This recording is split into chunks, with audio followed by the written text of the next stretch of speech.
মাহফিলে আসতে পারাটাই সৌভাগ্য, সকলের কিসমতে হয় না। ওই যে আমি একটা দৃষ্টান্ত আপনাদেরকে শোনায় থাকি যে একজন সাহেব কোথাও যাচ্ছিলেন, তার ড্রাইভার কিছুদিন গিয়ে বলছে, সাহাব মসজিদ মে জামাত খড়ি হুই হ্যায়, ইজাজত দीजिए मैं जरा নামাজ পড় কে আऊं। বলে মসজিদে তো নামাজ শুরু হয়ে গেছে, একটু অনুমতি দিন আমি একটু মসজিদে গিয়ে নামাজ পড়ে আসি। সাহেব তো ছিল গানের ভক্ত,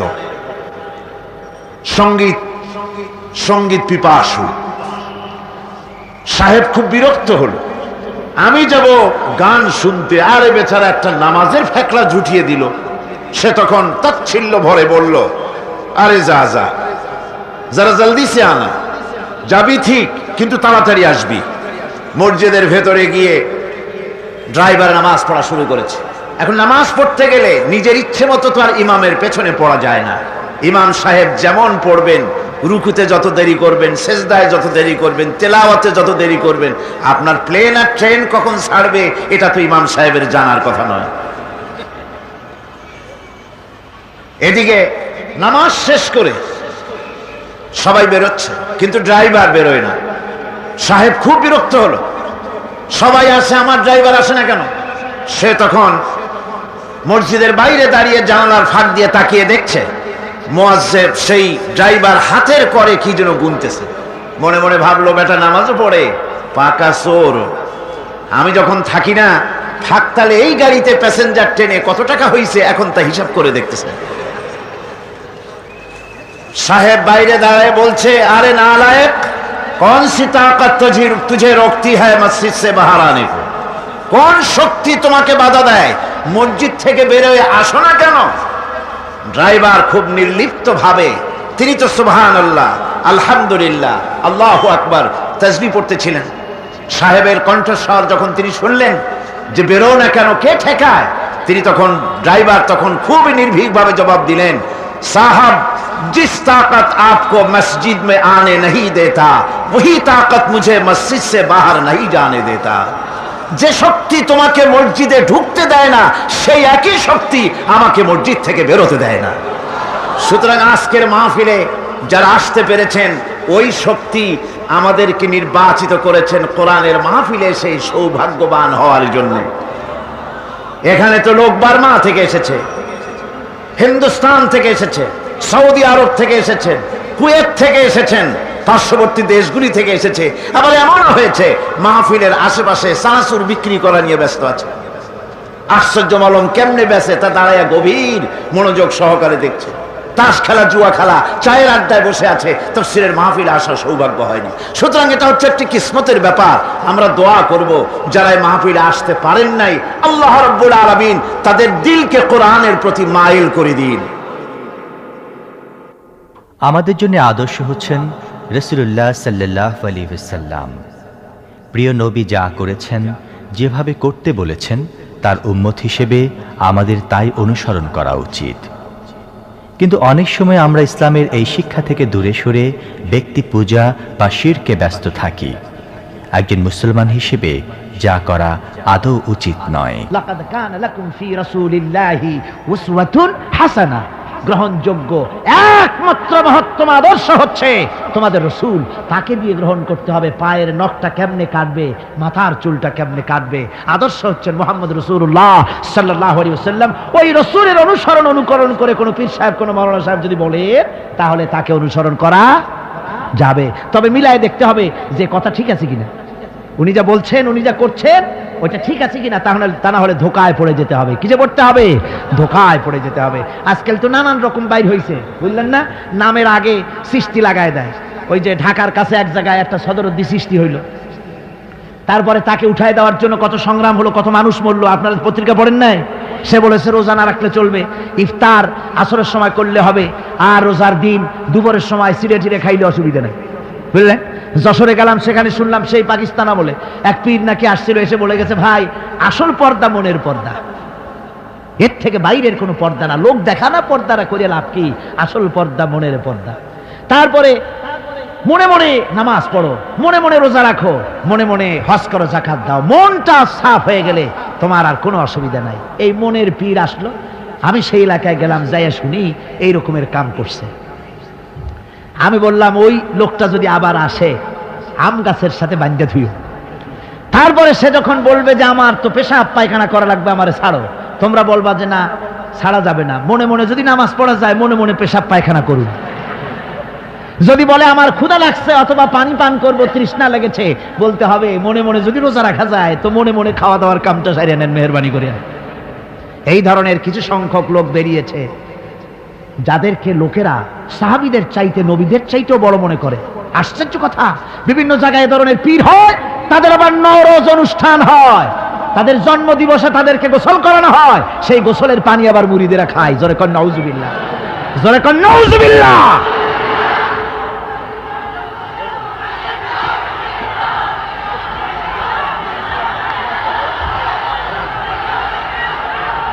আমার ভাইয়েরা, পীর সাহেবের গোসল করা পানির ভিতরে মুসলমানদের জন্য কোনো বরকত নাই। আছে কোনো বরকত? প্রশ্নে ওঠে না। তার শরীরের কত জায়গা ধুইয়া পানি পড়তেছে, আর সেইটা মুরিদরা খায়। লজ্জা নাই, শরম নাই, ঘৃণা পর্যন্ত নাই। খুলনার এক এলাকা আছে এক পীর সাহেব, তার মুরিদরা তার পায়ের বুড়ো আঙ্গুল চষে, চুষতে চুষতে প্রায় ঘা বানায় ফেলেছে। তা আমি মুরিদদের জিজ্ঞেস করলাম যে তোমরা এরকম পাঁচ আঙ্গুল চষো কেন? কয় যে হুজুরের মারেফত পায়ের আঙ্গুল দিয়ে পেটের মধ্যে ঢুকবে সেই জন্য। কি ধরনের খোরাফাত, কি বিদআত! রাসূল পাক সাল্লাল্লাহু আলাইহি ওয়াসাল্লাম যা করেন নাই, সাহাবায়ে কেরাম যা করেন নাই, সেগুলি চালু হয়ে গেছে সমাজে। এর থেকে বাঁচতে হবে, আপনাকে মনে রাখতে হবে, কলিজার মধ্যে ঈমান রাখতে হবে। কোন পীর সাহেব, কোন মাওলানা সাহেব ফু দিয়া আমার ভাগ্য ভালো বানায় দেবে অথবা আমাকে ভাগ্য নষ্ট করে দিবে, আমি আল্লাহর কসম তো বিশ্বাস করি না। আমার ভাগ্য,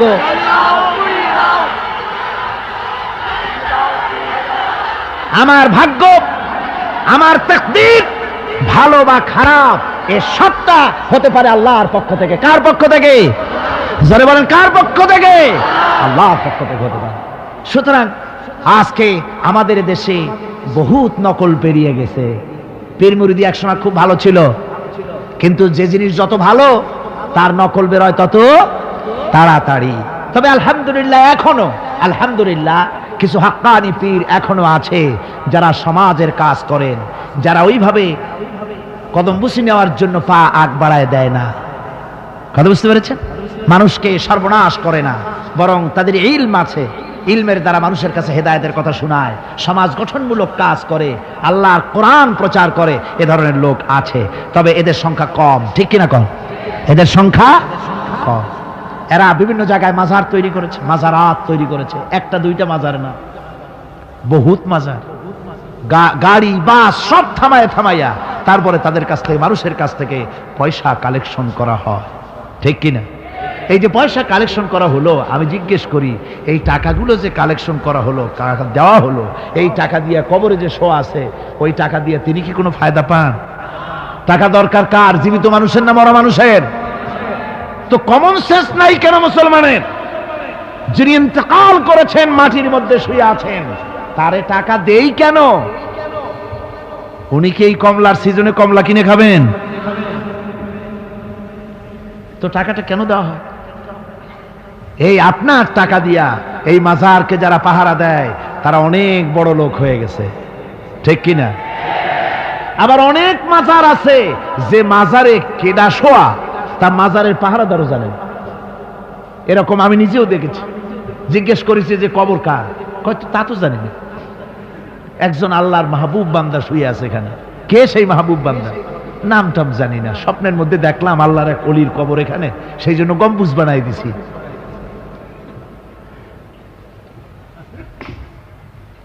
একটা রিসালার মধ্যে দেখেছি, একটা রিসালার মধ্যে লেখা হয়েছে যে একজন পীর সাহেবের এক মুরিদ ছিল।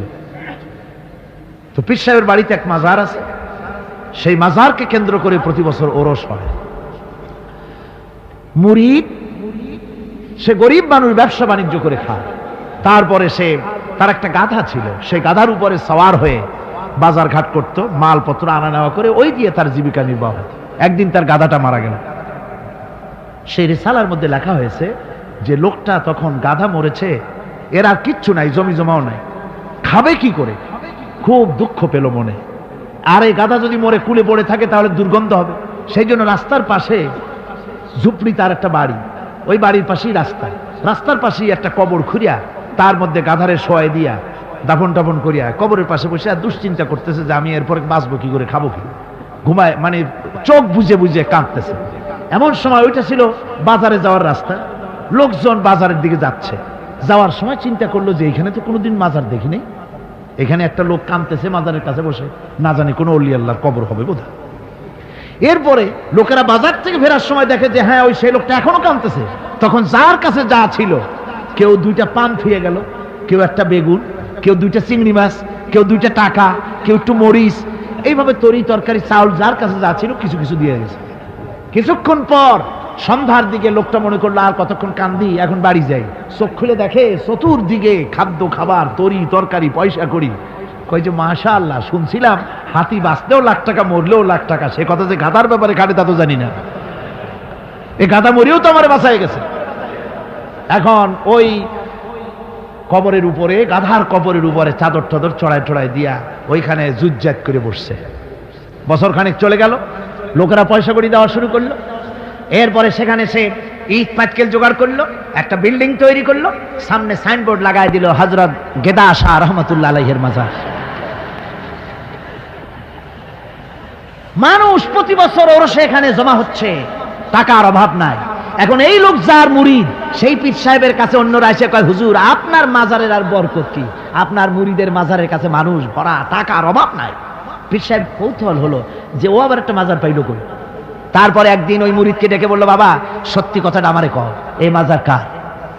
মুরিদ কয় যে হুজুর আপনি আমার ওস্তাদ, আপনার কাছেই সব শিখছি, কিন্তু এই কথা কাউকে বলবেন না। বলল না, বল না কি হয়েছে, মাজারটা কার?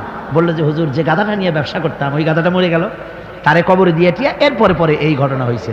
পীর সাহেব কয় আমি আরো চিন্তা করছিলাম যে না জানি কোনো সত্যি কোনো পীর সাহেবের মাজার, অসুবিধা হয় নাই, তোমার ওখানে যেটার কবর ওইটার মায়ের কবর হলো আমার বাড়িতে। মানে ওই বাচ্চা গাধাটা পীর সাহেব দিয়েছিল তারে। আমার ভাইরা আপনারা আশ্চর্য হবেন, বাংলাদেশে এরকম বহুত মাজার আছে, সে মাজারের কোনো ঠিকানা নাই, কার মাজার তারও কোনো খোঁজ খবর নাই। মানুষকে শোষণ করে টাকা পয়সা লুণ্ঠন করা হতেছে। মাজার একটা হলে তার উপরে চাদর দেওয়া লাগবে, আগরবাতি দিতে হবে, মোমবাতি দিতে হবে, গোলাপ পানি ছিটাতে হবে। কোথায় পেয়েছেন? কোন হাদিসে পেয়েছেন? মাজারে যদি চাদর দিতে হতো, রাসূল পাক সাল্লাল্লাহু আলাইহি ওয়াসাল্লামের কবরের উপরে লোকেরা সুতার চাদর দিত না, নিজের কলিজা বার করে কলিজা দিয়ে চাদর বিছায় দিত হুজুরের মাজারের উপরে। জান্নাতুল বাকিতে গিয়ে দেখুন, জান্নাতুল বাকিতে শোয়া আছে, শহাদায়ে উহুদ আছে, সেখানে সাহাবায়ে কিরাম আছে, আজওয়াজে মুতাহহারাত আছে, বানাতে রাসূল, ইবনে রাসূল, আহলে বাইত সেখানে শুয়ে আছেন। হযরত ওসমান রাদিয়াল্লাহু তাআলা আনহুর মতো লোক সেখানে ঘুমিয়ে আছেন। রাইসুল মুফাসসিরিন হযরত ইবনে মাসউদ রাদিয়াল্লাহু তাআলা আনহু সেখানে ঘুমিয়ে আছেন। হযরত ইবনে আব্বাসের উনি ওখানে, ওনার কবর হচ্ছে গিয়ে তায়েফে। এ ধরনের ইতিহাসের মধ্যে এসছে জান্নাতুল বাকির মধ্যে কমসে কম 10,000 সাহাবায়ে কিরামদের মাজার আছে। সুবহানাল্লাহ। যায় দেখেন তো জান্নাতুল বাকিতে একটা চাদর আছে নাকি? যারা হজ করতে গেছেন কোন চাদর দেখেছেন? আগরবাতি আছে, মোমবাতি আছে, গোলাপ পানি আছে। সুতরাং এই বিদআত থেকে বাঁচতে হবে মুসলমানদেরকে। মুসলমানদের সাথে সম্পর্ক মসজিদে, মুসলমানদের সাথে সম্পর্ক কিসের? অবশ্যই মাজারের সাথে সম্পর্ক নয়। মাজারের সাথে সম্পর্ক শুধু এতটুকু, আল্লাহর ওলিদের মাজারকে ঘেরাও দিয়ে সুন্দর করে রাখুন, যাতে করে অপবিত্র না হয়। লোকেরা কেউ যদি আসে জিয়ারত করার সুযোগ পায়, শিরক বিদআত থেকে মুক্ত হয়ে এতটুকুন করা যেতে পারে। কিন্তু বিশাল আকারের গম্বুজ করে লাইট জ্বালাতে হবে, আগরবাতি মোমবাতি দিতে হবে, এটা সম্পূর্ণ বিদআত। এক শ্রেণীর লোকেরা এগুলি করে ব্যবসা করতেছে। সেই জন্য বলছি যে আমাদের ইত্তেবা করতে হবে রাসূলের। কার ইত্তেবা করতে হবে? যা রাসূল করেন নাই, যা সাহাবায়ে কিরাম করেন নাই, তা আমরা করতে পারি। আল্লাহর হুকুমে সবকিছু হয়। আমরা অনেকে মৃত্যুকে ভয় পাই, কিন্তু আল্লাহ রাব্বুল আলামিনের যখন হুকুম হবে তখনই আমাদের মরণ হবে। আর একথা সত্য, সবাইকে একদিন মরতেই হবে। বন্ধু, মনে পড়ছে সেই দার্শনিকের কথা। একজন দার্শনিক নৌকায় চড়ে যাচ্ছে কোথাও, তো নৌকায় চড়ে যাচ্ছে, দার্শনিক একা, মাঝি নৌকা বাঁধছে। দার্শনিক মানুষ তো, মাথার মধ্যে দর্শন গিজগিজ গিজগিজ করছে, কথা বলার লোক পায় না। এখন মাঝির সাথেই কথা বলার সিদ্ধান্ত নিল। শেষ পর্যন্ত বলল, রে মাঝি, কত বছর নৌকা চালাও? তা তো বহুত বছর, জীবনটাই কাটাই দিলাম। তা ভূগোল চেনো? ভূগোল কখনো দেখেছো? কই যে না, ভূগোল আমি দেখবো কোথাতে, আমি হলাম গরিব মানুষ, এগুলি ধনীদের কাম, তারা হয়তো খায় টায়, আমি ভূগোল দেখিও নাই খাইও নাই। বলে আশ্চর্য কথা, ভূগোল মানুষে খায় নাকি? জীবনটা তো সারা নেই, নষ্ট করে ফেলাইছে। মাঝি দাঁতগুলো বাইর করে দিয়ে বলতেছে, স্যার হইতেও পারে। কিছুক্ষণ পর দার্শনিক বলছে, এই বেটা, দর্শন বোঝো? স্যার খামোখাই শরম দিচ্ছেন, এ সমস্ত বড় লোকের খাবার, ওগুলি আমার সামনে বলে লাভটা কি? আমরা গরিব মানুষ, এগুলি আমরা কোনোদিন দেখিও নাই খাইও নাই। দার্শনিক বলছে, বেটা বেওকুফ, দর্শন মানুষে বুঝি খায়? তোর জীবন আটা নাই মিশা। মাঝি কয়, হইতেও পারে। এবার দার্শনিক বলছে, এই বেটা, কিছুই তো জানো না, খালি দাঁত বাইর করো, ইতিহাস চেনো?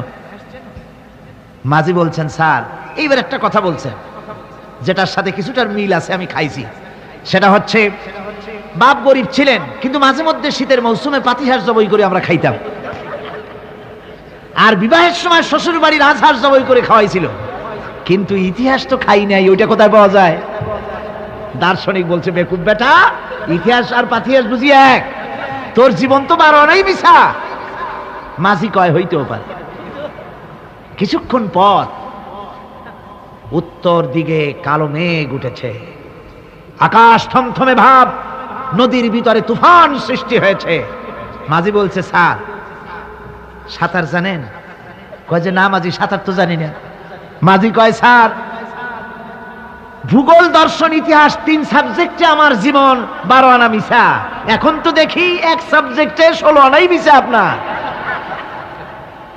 আমার তো 4 আনা আছে, 12 আনা ফেল, 4 আনা তো আছে, ওই 4 আনা দিয়ে আমি সাতরাইয়া কেনারায় উঠে যাব, আর ইতিহাস দর্শন পাতিহাস খাইয়া ডুবে মরমিয়া। এবার দার্শনিক বলছে, আরে মাঝি, মানুষকে এরকম নৌকা ডুবে মরে নাকি? কয় মরে না, আমার বাপ এই নৌকার মাঝি ছিল, তারপরে এই নৌকা বাইতে বাইতে আমার বাপ এই নৌকার মধ্যে মরছে ডুবে। আচ্ছা, তোমার দাদা? আমার দাদাও মাঝি ছিল, এই নৌকা বাইতে গিয়ে সেও মরছে। তোমার নানা? আমার নানাও এরকম নৌকা বাই এরকম মাঝি হয়ে মরছে। দার্শনিক কয়, তুমি তো দারুণ বেহায়া, যে নৌকায় তোমার বাপ মরলো, দাদা মরলো, সেই ব্যবসা তুমি ছাড়তে পারো নাই, তুমি তো দারুণ বেহায়া। মাঝিরও বুদ্ধি কম না। মাঝি কয় যে, স্যার আপনার বাপ জিন্দা আছেন? কয় না, মারা গেছেন। কোথায় মরছে? ঘরের মধ্যে খাটের উপরে চিত হইয়া আরামসে মারা গেছেন। আপনার দাদা? বলে তিনিও ঘরের মধ্যে বাস, ওইখানেই ঘরের মধ্যেই মারা গেছেন, খাটের উপরে। আপনার নানা? উনিও ঘরের মধ্যে চিত হয়ে আরামসে মারা গেছেন। মাঝি কয় যে, আপনিও তো বেশরম কম না, যে ঘরের মধ্যে আপনার দাদা মরলো, নানা মরলো, বুঝতে বললো, সেই ঘরটা তো এখন আপনি সারতে পারেন নাই। এর দ্বারা মাঝি বুঝাইতে চাইল এই কথা, দার্শনিক সাহেব, মৃত্যুর জন্য সময় হলো আসল কথা। সময় যখন এসে যাবে, সে যে জায়গায় হোক, মৃত্যু তাকে ছাড়বে না। মৃত্যু যখন আসবে, জায়গায় পৌঁছতে হবে, আর সময় যখন আসবে, এক মুহূর্ত আগে পিছু করা হবে না। মউত আসার সাথে সাথে আজরাইল তার সামনে এসে যাবে, এক মুহূর্ত বাঁচতে পারবে না।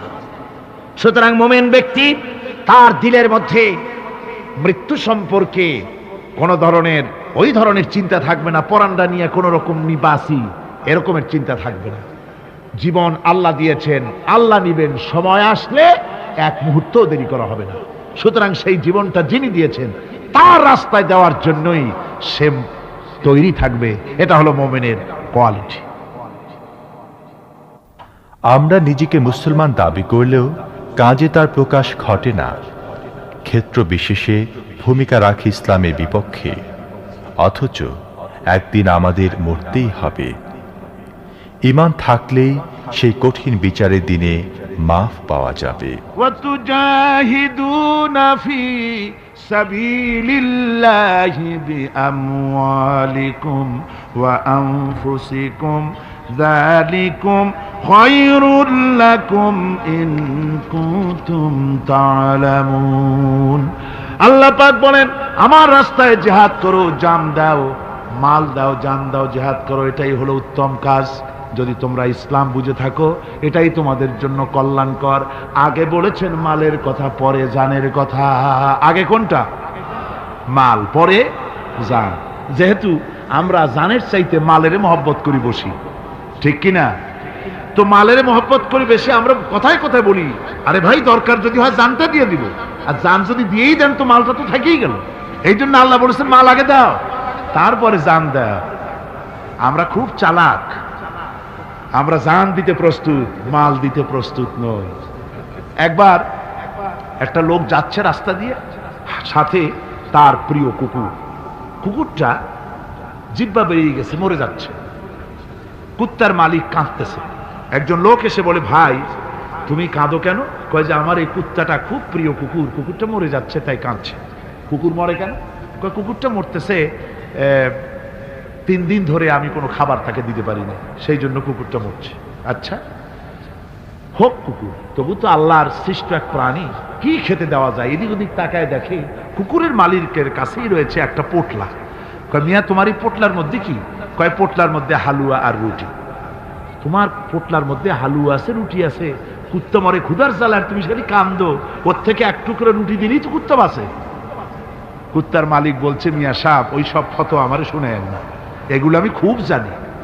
রুটি আর হালুয়া দিলেই তো আমার পয়সা খরচ হবে, ওর দরদে যে কাঁদতেছি এর জন্য তার পয়সা খরচ হচ্ছে না।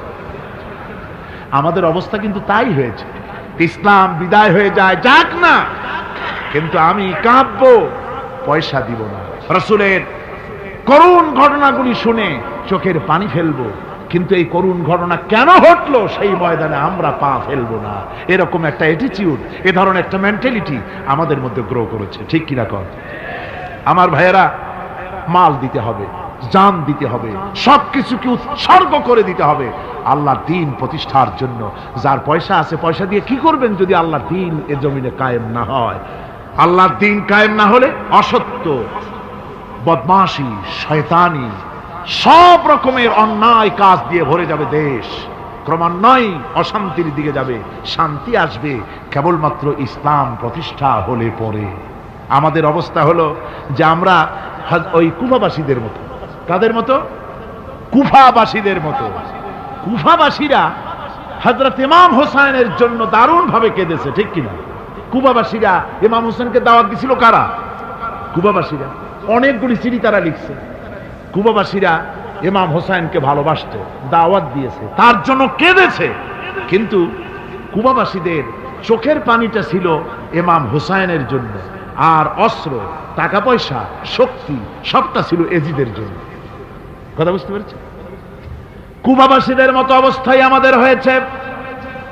কুফাবাসীদের হযরত ইমাম হোসেনের জন্য তারা শুধু চোখের পানি ফেলেছে, আর টাকা পয়সা অস্ত্রপাতি যা ছিল সব ছিল তাদের এজিদের জন্য। আমাদের অবস্থাও তাই, আমরা ইসলামের জন্য শুধু চোখের পানি ফেলি, আর যখন ভোট দেই তখন ইসলাম যারা চায় না তাদেরকেই ভোট দেই, ঠিক কিনা? আমাদের টাকা, আমাদের পয়সা, আমাদের ইলেকশন, আমাদের হরতাল, আমাদের ধর্মঘট সব কিছু হচ্ছে ইসলাম যায় না, যারা চায় না তাদের জন্য। আর ইসলামের যখন কথা বলি, ইসলামের কথা শুনলে শুধু চোখের পানিটাই ছাড়ি, মহব্বত চোখের পানি দিয়া শেষ করে দিই, আর কিছুই করি না।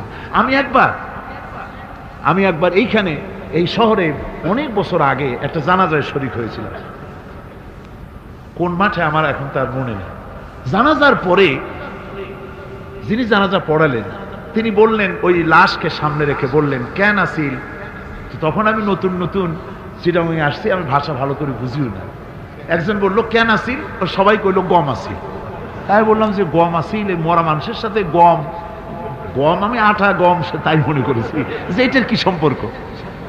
আমি ইমাম সাহেবকে জিজ্ঞেস করলাম যে আপনি বললেন কি, আর জনগণই বা বললো কি? কয় যে আমি জিজ্ঞেস করলাম যে লোকটা কেমন ছিল, তো সবাই বললো ভালো ছিল। তাই বললাম তো ফায়দা কি? ফায়দা এই যে সবাই বললো ভালো, আল্লাহ তারে মাফ করে দিয়া ভালো বলে বেহেশতে পাঠায় দিল। বলে আশ্চর্য কথা, আল্লাহ কি এইরকম নাকি যে একটা সুদখোর, ঘুষখোর, জেনাকার, এ লোক ভালো না খারাপ আমি তা বলতে চাই না, কিন্তু একটা লোক সে কন্ট্রাক্টর ছিল, কন্ট্রাক্টারি করতে গিয়ে রাস্তাঘাট, স্কুল, কলেজের রড, সিমেন্ট জনমের মতো খাইছে। কথা বুঝতে পেরেছেন? সরকারি গিয়ে, ক্ষমতায় গিয়ে গভর্নমেন্টের টাকা পয়সা জনমের মতো শেষ করে ফেলেছে। এই লোকটি সুদখোর, ঘুষখোর, জেনাকার মরে গেছে। আর আসে আপনি কইলেন যে কেন আসিল, সকল কইল গম আসিল, আর আল্লাহ বেহেশতে দিয়ে দেবে। তাহলে আল্লাহ হাকামুল হাকিমিন হইলেন কি করে? এরটা কি বিচার হইল নাকি? কি করে সম্ভব? আমার বন্ধুগণ, আমরা যখন মরে যাই, মরার পরে আমাদেরকে কবরের মধ্যে রাখা হয়। কবরের ভিতরে রেখে আমাদেরকে বলা হয়, যারা কবরে রাখে তারা বলে, মৃত্যু ব্যক্তিকে কবরে রাখার সময় বলে, বিসমিল্লাহি আলা মিল্লাতি রাসূলিল্লাহ, আল্লাহর নামে রসুলের দলে উঠাই দিয়ে গেলাম। আল্লাহর নামে কার দলে উঠাইলো? রসুলের দলে। চিন্তা করেন ভাইরা, আল্লাহর নামে রসুলের দলে উঠাইলেন কারে? কারে উঠালেন? এই লোকটি তার যৌবনকালে যত মিছিল করেছে, ধর্ম নিরপেক্ষতাবাদের পক্ষে মিছিল করেছে, পুঁজিবাদের পক্ষে মিছিল করেছে, সমাজতন্ত্রের পক্ষে মিছিল করেছে, স্লোগান দিয়েছে, দেওয়ালে লিখেছে, বক্তৃতা করেছে, ভোট দিয়েছে, বই লিখেছে, জীবনে যা কিছু করেছে সব করেছে মানুষের তৈরি করা মতবাদের জন্য। তার ভোট ইসলামের কাজে লাগে নাই, তার ইলেকশন ইসলামের কাজে লাগে নাই, তার দেওয়ালের লেখা ইসলামের কাজে লাগে নাই, তার বক্তৃতা, তার টাকা পয়সা ইসলামের কাজে লাগলো না। মরে গেছে, পরে মরা মানুষটারে উঠাইয়া বললা রাসূলুল্লাহর দলে উঠাইয়া দিলাম। এখন বলো রাসূলুল্লাহ কেন তোমার মতো মরা লাশটাকে তিনি গ্রহণ করতে যাবে? তোমার জীবনের কোনো কাজই তো ইসলামের জন্য কাজে লাগলো না। তোমার জীবনের একটা দিনও তো ইসলামের কাজে লাগে নাই। মরছো, তারপরে তোমার মরা লাশ রাসূলুল্লাহ বহন করতে যাবেন কেন? কি দায় টাকা পড়েছে তার? সুতরাং আমি বলতে চাই, আজকের মাহফিলে যত জনতা উপস্থিত হয়েছেন, জান এবং মাল সব কিছু দিয়ে লড়াই করতে হবে আল্লাহর রাস্তায়। আমার ভোট, আমার ইলেকশন, আমার স্লোগান, আমার বক্তৃতা, আমার টাকা করি খরচ সব কিছু হবে আল্লাহর জন্য। কুল ইন্না সালাতি ওয়া নুসুকি ওয়া মাহইয়ায়া ওয়া মামাতি লিল্লাহি রাব্বিল আলামিন। আমাদের ঈমান যদি বদ্ধমূল হয়, তাহলে আমরা দুনিয়ায় মর্যাদা পাব। দুনিয়ায় সাময়িক সুবিধার কথা চিন্তা করে ইসলামের সঠিক রাস্তা থেকে বিচ্যুত হওয়া আমাদের কারোরই উচিত নয়। মুমিন ব্যক্তির আত্মমর্যাদা এভাবে বেড়ে যায় ইমানের কারণে। ইমানের কারণে তার আত্মমর্যাদাটা এত বেড়ে যায় যে সে হক কথা বলতে গিয়া রিজেকের চিন্তা করে না, চাকরির চিন্তা করে না। হক কথাটা যদি বলি, আমি সরকারি চাকরি করি, হক কথা বললে পরে চাকরি থাকবে না। ইমামতি করি, হক কথা বললে পরে চাকরি থাকবে না। এই জাতীয় হীনমন্যতা তার মনের ভিতরে জায়গা পাবে না,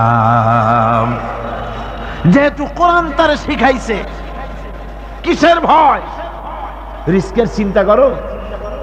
রিস্কের চিন্তা করার কোনো দরকার নাই। কোরআন তোমাকে বলে দিয়েছে, ঈমান এনেছো তুমি যার উপরে, ইন্নাল্লাহা হুয়ার রাজ্জাকু যুল কুওয়াতিল মাতিন। নিশ্চিতভাবে আল্লাহই হচ্ছেন মহান রিজেক দাতা। নিরঙ্কুশভাবে রিজেকের চাবিকাঠি তারই হাতে। তা আমার রিজেক যদি আল্লাহর হাতে হয়, এটা যদি বিশ্বাস করি, তাহলে মেম্বারের উপরে দাঁড়িয়ে হক কথাটা বলতে ভয় পাই কেন? চাকরি করি, হক কথাটা বলতে পারি না কেন? সরকারের কাছে আমার রিজেক নয়, সেক্রেটারির কাছে, মুতাওয়াল্লির কাছে আমার রিজেক নয়। আমার খাদ্য কার কাছে? আমার রিজেক কার কাছে? এটা হলো সবচেয়ে বড় ভয়।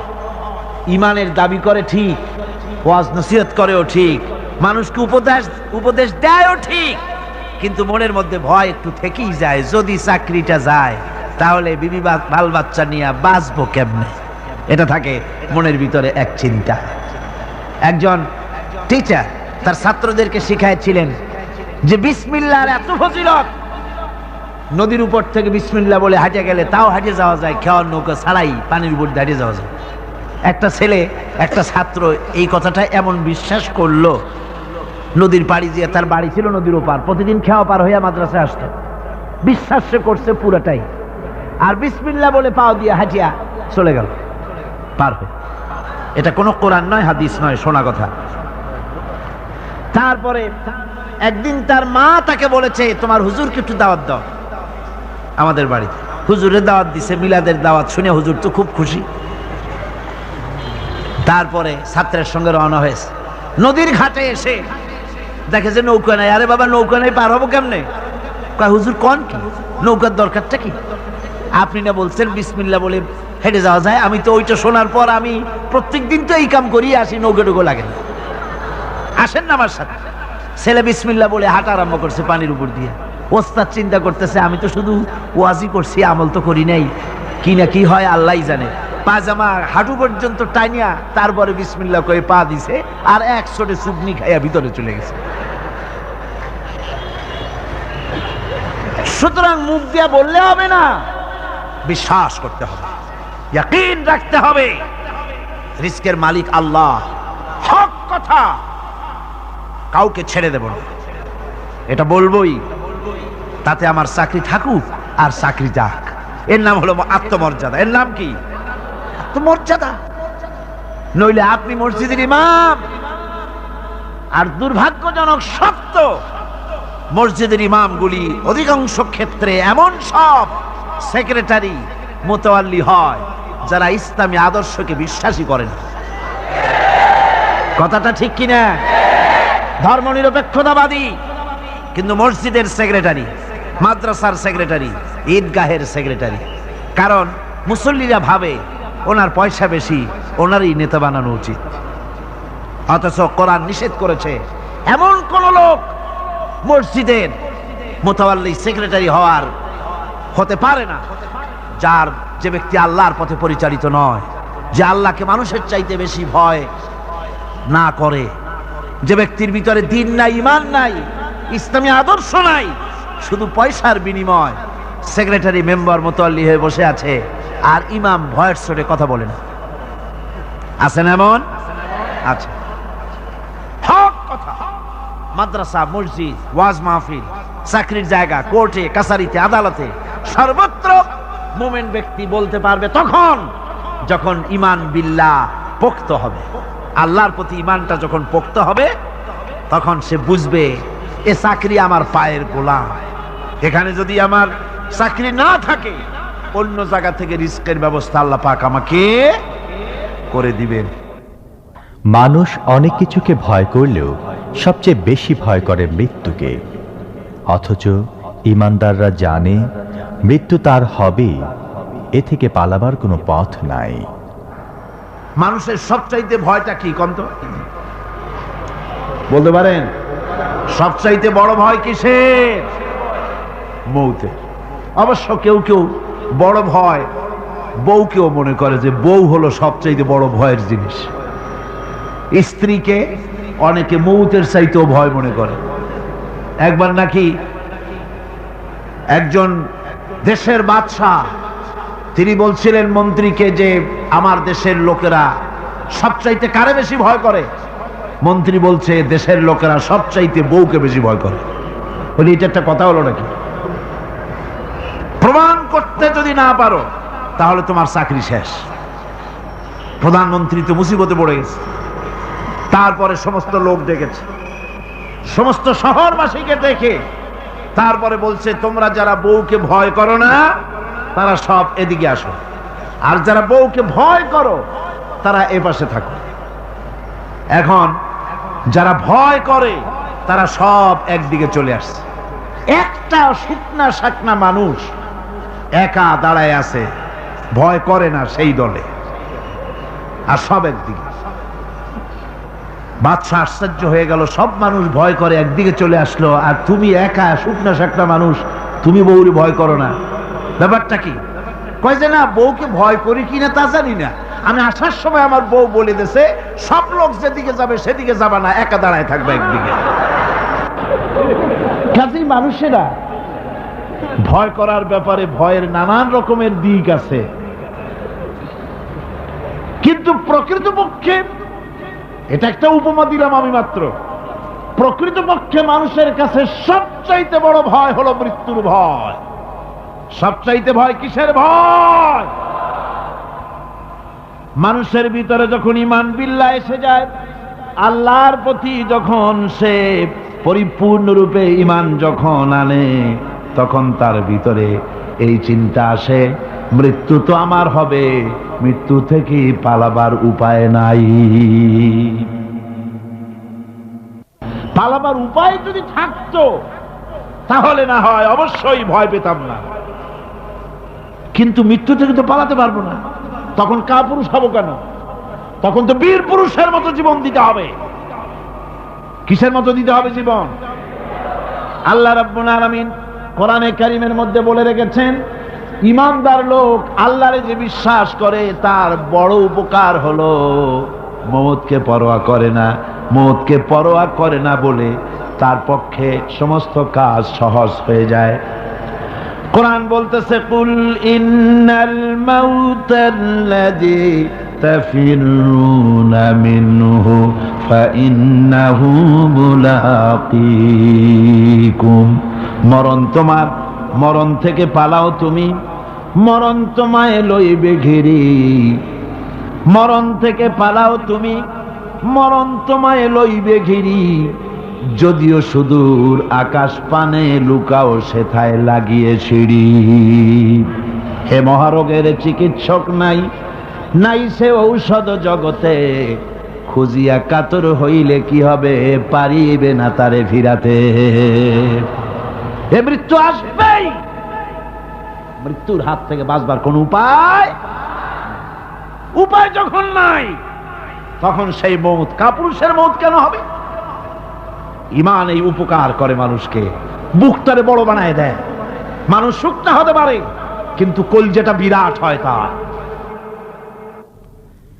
মহান রব্বুল আলামিন সবকিছুকে অত্যন্ত সুন্দর করে সৃষ্টি করেছেন। তার কোনো সৃষ্টির মধ্যেই অসংলগ্নতা পাওয়া যায় না। পশু পাখি গাছপালা সবকিছুই একটা নিয়মের মধ্যে পরিচালিত হচ্ছে। এখন এ সম্পর্কে আলোচনা করছেন হযরত মাওলানা দেলোয়ার হোসাইন সাঈদী। এ অসৎ উপার্জনে ব্যস্ত থাকে, অথচ সে জানে না এই সাময়িক উপার্জনে তার কোনো লাভ নেই। আপাত দৃষ্টিতে লাভ মনে হলেও প্রকৃত অর্থে তা ক্ষতিই বয়ে আনে। একটু আগে এসে বলছে, স্যার এই যে চাইছিলেন টাকাটা নেন, আর আমার কাজটা একটু করে দিয়ে। রোজার দিন ওই টাকা কি হাতে নেওয়া যায়? আশ্চর্য কথা, আপনি তো টাকা চাইছিলেন, চাইছি তাই কি হয়েছে? রোজা রেখে ওই সব টাকা হাতে নেওয়া যায় নাকি? করবো কি? টেবিলের ড্রয়ারে থুয়ে যাও। টেবিলের ড্রয়ারে টাকা থুইয়া তারপরে লোকটা বলতেছে, স্যার আপনি যা করলেন আমার একটা গল্প মনে পড়ে গেল, যদি কিছু মনে না করেন। কয় বলো কি গল্প? কয় যে একটা লোক খুব বেশি পাকা ফজলি আম দিয়া দুধ দিয়া ভাত মাখাইয়া খাচ্ছিল। তারপরে ছেলেকে ডেকে বলছে, এই বল্টু চামচ নিয়ে আয়। কয় বাবা হাত দিয়ে তো ভাত খাচ্ছিলে, আবার চামচ কেন? কয় তুই তার বুঝবি কি, আমটা এত বেশি পাকা যে দুধ দিয়ে যখন মাখাইছি একেবারে আমাশা রুগীর বিষ্ঠার মতো লাগে, সেই জন্য হাত দিয়া খেতে ঘৃণা করে বলে চামচ দিয়ে খাইতে চাইছি। রোজার দিন ওই টাকা কি হাতে নেওয়া যায়? সুতরাং ড্রয়ারের মধ্যে ধুয়ে যাও। তাহলে বোঝা গেল লোকটা আল্লাহরে ভয় করে না। রোজা রাখে ঠিক, নামাজ পড়ে ঠিক, আল্লাহরে ভয় করে না। আল্লাহর ভয় যদি অন্ধকরণে থাকে, ঘুষ খেতে পারে না। জোরে বলেন পারে? জোরে বলেন পারে? পারে না। এই যে ঘুষ খাও, গরিব মানুষেরা ঘুষ দেয় কাজ আদায় করার জন্য, কিন্তু টাকায় বরকত হয় না।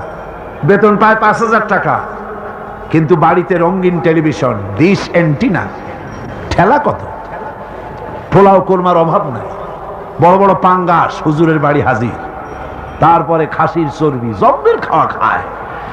বেতন ৫,০০০, মাসে ইনকাম করে লাখখানেক টাকা, কিন্তু বরকত নাই। কিরকম বরকত নাই?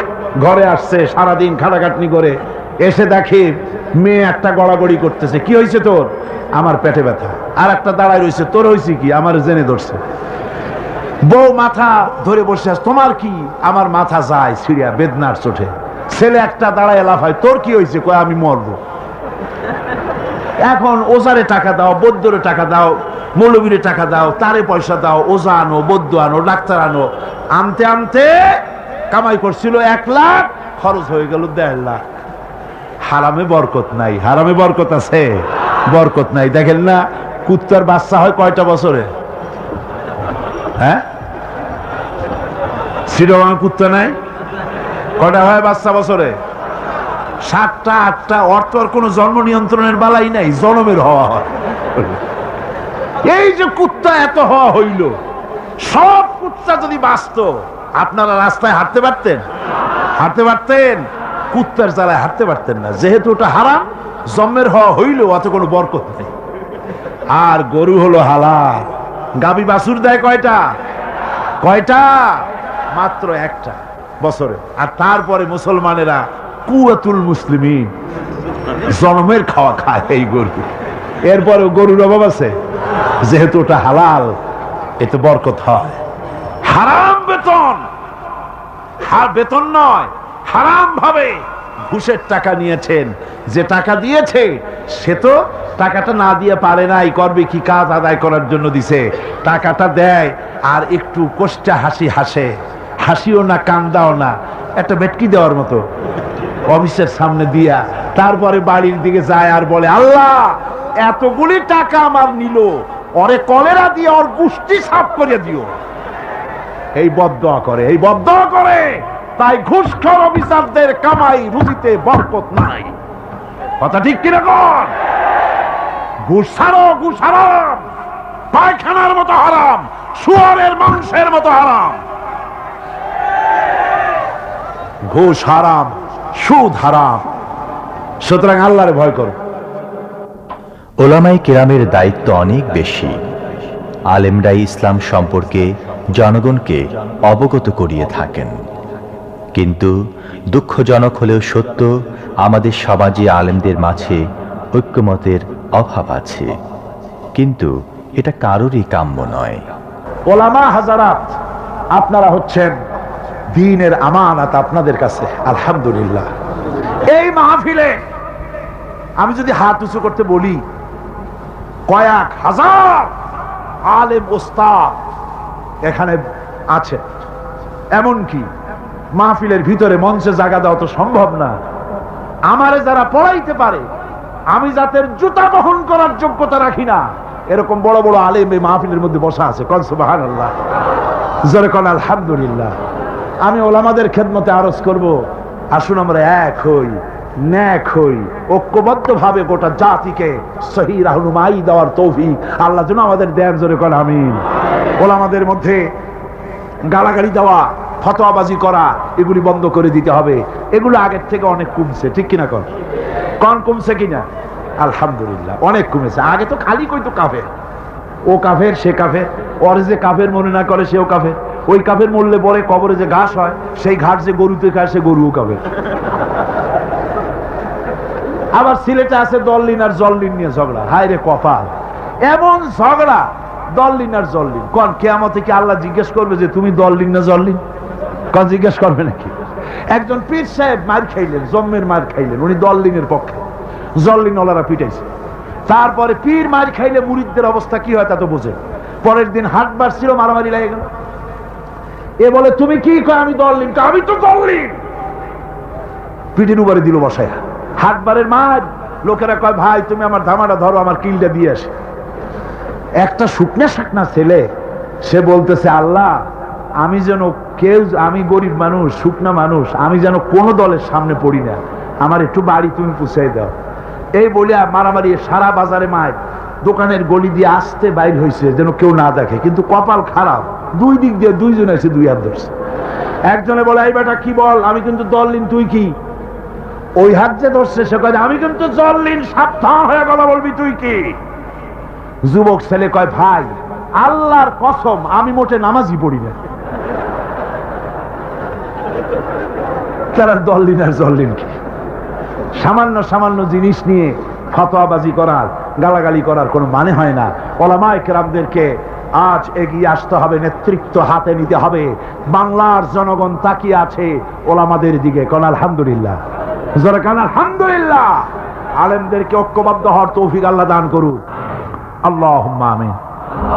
এক জমিদার বিবাহ করেছে, তারপরে তার নবপরিণীতা স্ত্রীকে নিয়ে খেতে বসেছে। এমন সময় এক ভিক্ষুক এসেছে। জমিদার রাগ হয়ে দরজার কাছে দিয়ে বেচারাকে ধমক দিয়ে বের করে দিয়েছে, ভিক্ষা নেওয়ার আর তুমি সময় পাও না, আমি বিয়ে করেছি, নতুন বউ নিয়ে খাইতে বসছি, বেরো এখান থেকে। গলায় ধাক্কা দিয়া ফালাইয়া তারপরে তাড়াই দিছে। বাস কয়েক বছর পর এই জমিদারের জমিদারি গেল, টাকা গেল, পয়সা গেল, সব শেষ। বউ পুষবে এমন পয়সাও নাই। বউ তার থেকে বিচ্ছিন্ন হয়ে গেল, বউকে তালাক দিয়ে দিল। দীর্ঘদিন পর এই স্ত্রী বিবাহের একটা প্রস্তাব এলো আর এক জমিদারের সাথে। আর এক এলাকার নতুন এক জমিদার হয়েছে, তার সঙ্গে বিবাহের প্রস্তাব এলো। এরপরে সেই বিয়ে হয়ে যাওয়ার পর নতুন জমিদারের সাথে এই স্ত্রী বসে খানা খেতে বসেছে প্রথম দিন। এমন সময় দরজার কাছে এক ভিখারি এসে হাজির।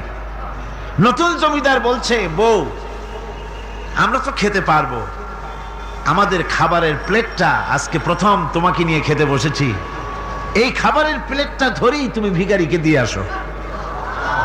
বউ খাবারের প্লেটটা ভিখারির হাতে দিতে গিয়ে সেন্সলেস হয়ে পড়ে গিয়েছে, বেহুশ হয়ে পড়ে গিয়েছে।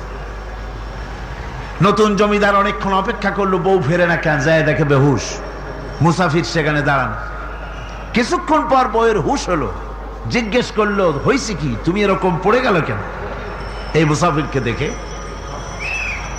বউ বলতেছে, আল্লাহর কসম, তুমি যখন আমাকে প্লেট ভরা খাবার দিয়ে পাঠাই দিলা ভিক্ষুককে দেওয়ার জন্যে, যারে ভিক্ষা দিতে গেলাম, আল্লাহর কসম করে বলি, এ হচ্ছে আমার সেই প্রথম স্বামী। এবার ওই জমিদার বলতেছে, তুমি যেমন কসম করে বলতেছো এই হলো তোমার প্রথম স্বামী, আমিও আমার আল্লাহর নামে কসম করে বলি, আমিও সেই ভিখারি যেদিন তোমরা খেতে বসেছিলে আর আমি ভিক্ষা নিতে গিয়েছিলাম, আমাকে দরজা থেকে তাড়ায় দিয়েছিলে। সুতরাং বড়াই করো না অর্থের, টাকার বড়াই করো না, অহংকার করো না। স্বাস্থ্যের বড়াই করো না, স্বাস্থ্য ভালো, অহংকার করো না। আল্লাহ যদি ইচ্ছে করেন এক রাত্রের মধ্যে মাত্র আধা ঘন্টা 15 মিনিটের ভিতরে কয়েকবার পাতলা দাস্ত দিয়া জনমের মতো শেষ করে দিতে পারেন, পারেন কিনা? সুতরাং মানুষ ঈমান বিল্লাহ, আল্লাহর প্রতি ঈমান মানুষকে এভাবে বিনয়ী করে দেয়। কোন আলহামদুলিল্লাহ। অহংকার বলে কিচ্ছু থাকে না তার, সে আগে সালাম দেয়। ঈমান বিল্লাহ, যার মধ্যে ঈমান, আল্লাহর ঈমান ঢুকে যায়, তার আগে কেউ সালাম দিতে পারে না।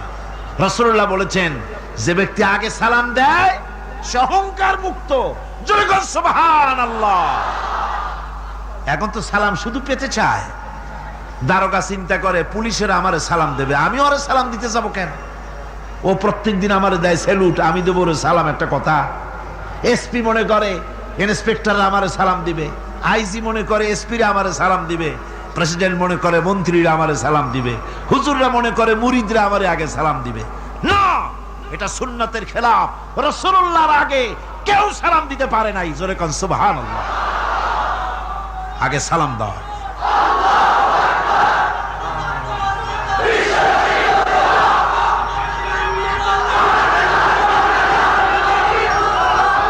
এই সালামের প্রচলন, এই সালামের প্রচলন মুসলমানদের মধ্যে বেশি বেশি হওয়া উচিত।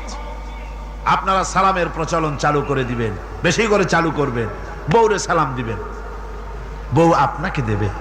ঘরের মধ্যে ঢুকবেন, ঢুকেই বলবেন আসসালামু আলাইকুম ওয়া রাহমাতুল্লাহি ওয়া বারাকাতুহু। বাইরের থেকে গেছেন, ঘরে ঢুকেই প্রথম সালাম দেন, বউ সালামের জবাব দেবে, বউ আপনাকে দেবে। বাচ্চাদের সালাম দেন, বাচ্চারা আপনাকে দিবে। এরকম সালামের প্রচলন চালু করেন। রাসূলুল্লাহ বলেছেন, মানে একটা গাছের আড়ালে এই সালাম হলো, লোকটা গাছের আড়ালে চলে গেছে, আবার দেখা হয়েছে, আবার সালাম দেয়। এখন ওই সালাম কমে গেছে, এখন সালামের পরিবর্তে অনেক কিছু হয়েছে। সালাম দেয়, তার জবাবও দেয় না। যদি বলে কেউ গরিব মানুষ সালাম দিয়েছে বড় লোকের, আসসালামু আলাইকুম, ওয়ালাইকুম আসসালাম বলতে চায় না, একটু মাথা নাড়ে। তারপর জিজ্ঞেস করে, স্যার কেমন আছেন? এই যাচ্ছে, কেটে যাচ্ছে। কি কেটে যাচ্ছে? তোমার কল্লা? আলহামদুলিল্লাহ বলতে পারো না? অধিকাংশ ক্ষেত্রে যদি জিজ্ঞেস করেন কেমন আছেন, এই যাচ্ছে, কেটে যাচ্ছে। আপনার যত অসুখ হোক আগে বলেন আলহামদুলিল্লাহ, তারপরে অসুখের কথা বলেন। আপনার যদি কোনো অসুবিধা থাকে আগে আলহামদুলিল্লাহ কন, তারপরে অসুখের কথা কন। হযরত সুফিয়ান সাউরি রাহমাতুল্লাহ আলাইহি আল্লাহর একজন জবরদস্ত ওলি ছিলেন। একবার তার সামনে এক মুরিদ এসেছে, মাথায় একটা বড় রুমাল খিসা বান্দা। জিজ্ঞেস করলেন, মিয়া তোমার এই মাথাটা এরকম বান্দা কেন? কয় যে হুজুর, মাথার যন্ত্রণায় অস্থির হয়ে গেছি, সেই জন্য মাথাটা বাঁধে রাখছি। এরকম ব্যথা কয়দিন হয়েছে? কয় যে না, সবসময় হয় না, বছরে 2-1 বার হইলেও পারে, নাও হইলেও পারে। বলে বছরে 2-1 বার মাথা ব্যথা হয়, সেই ব্যথাটা দড়ি দিয়া বান্ধা মানুষকে দেখাইলা যে আমার ব্যথা হয়েছে, অসুবিধাটা দেখালে, আর যতদিন ভালো ছিলে ওইটার প্রমাণ স্বরূপ মাথায় কি বান্ধা মানুষকে দেখাইছো।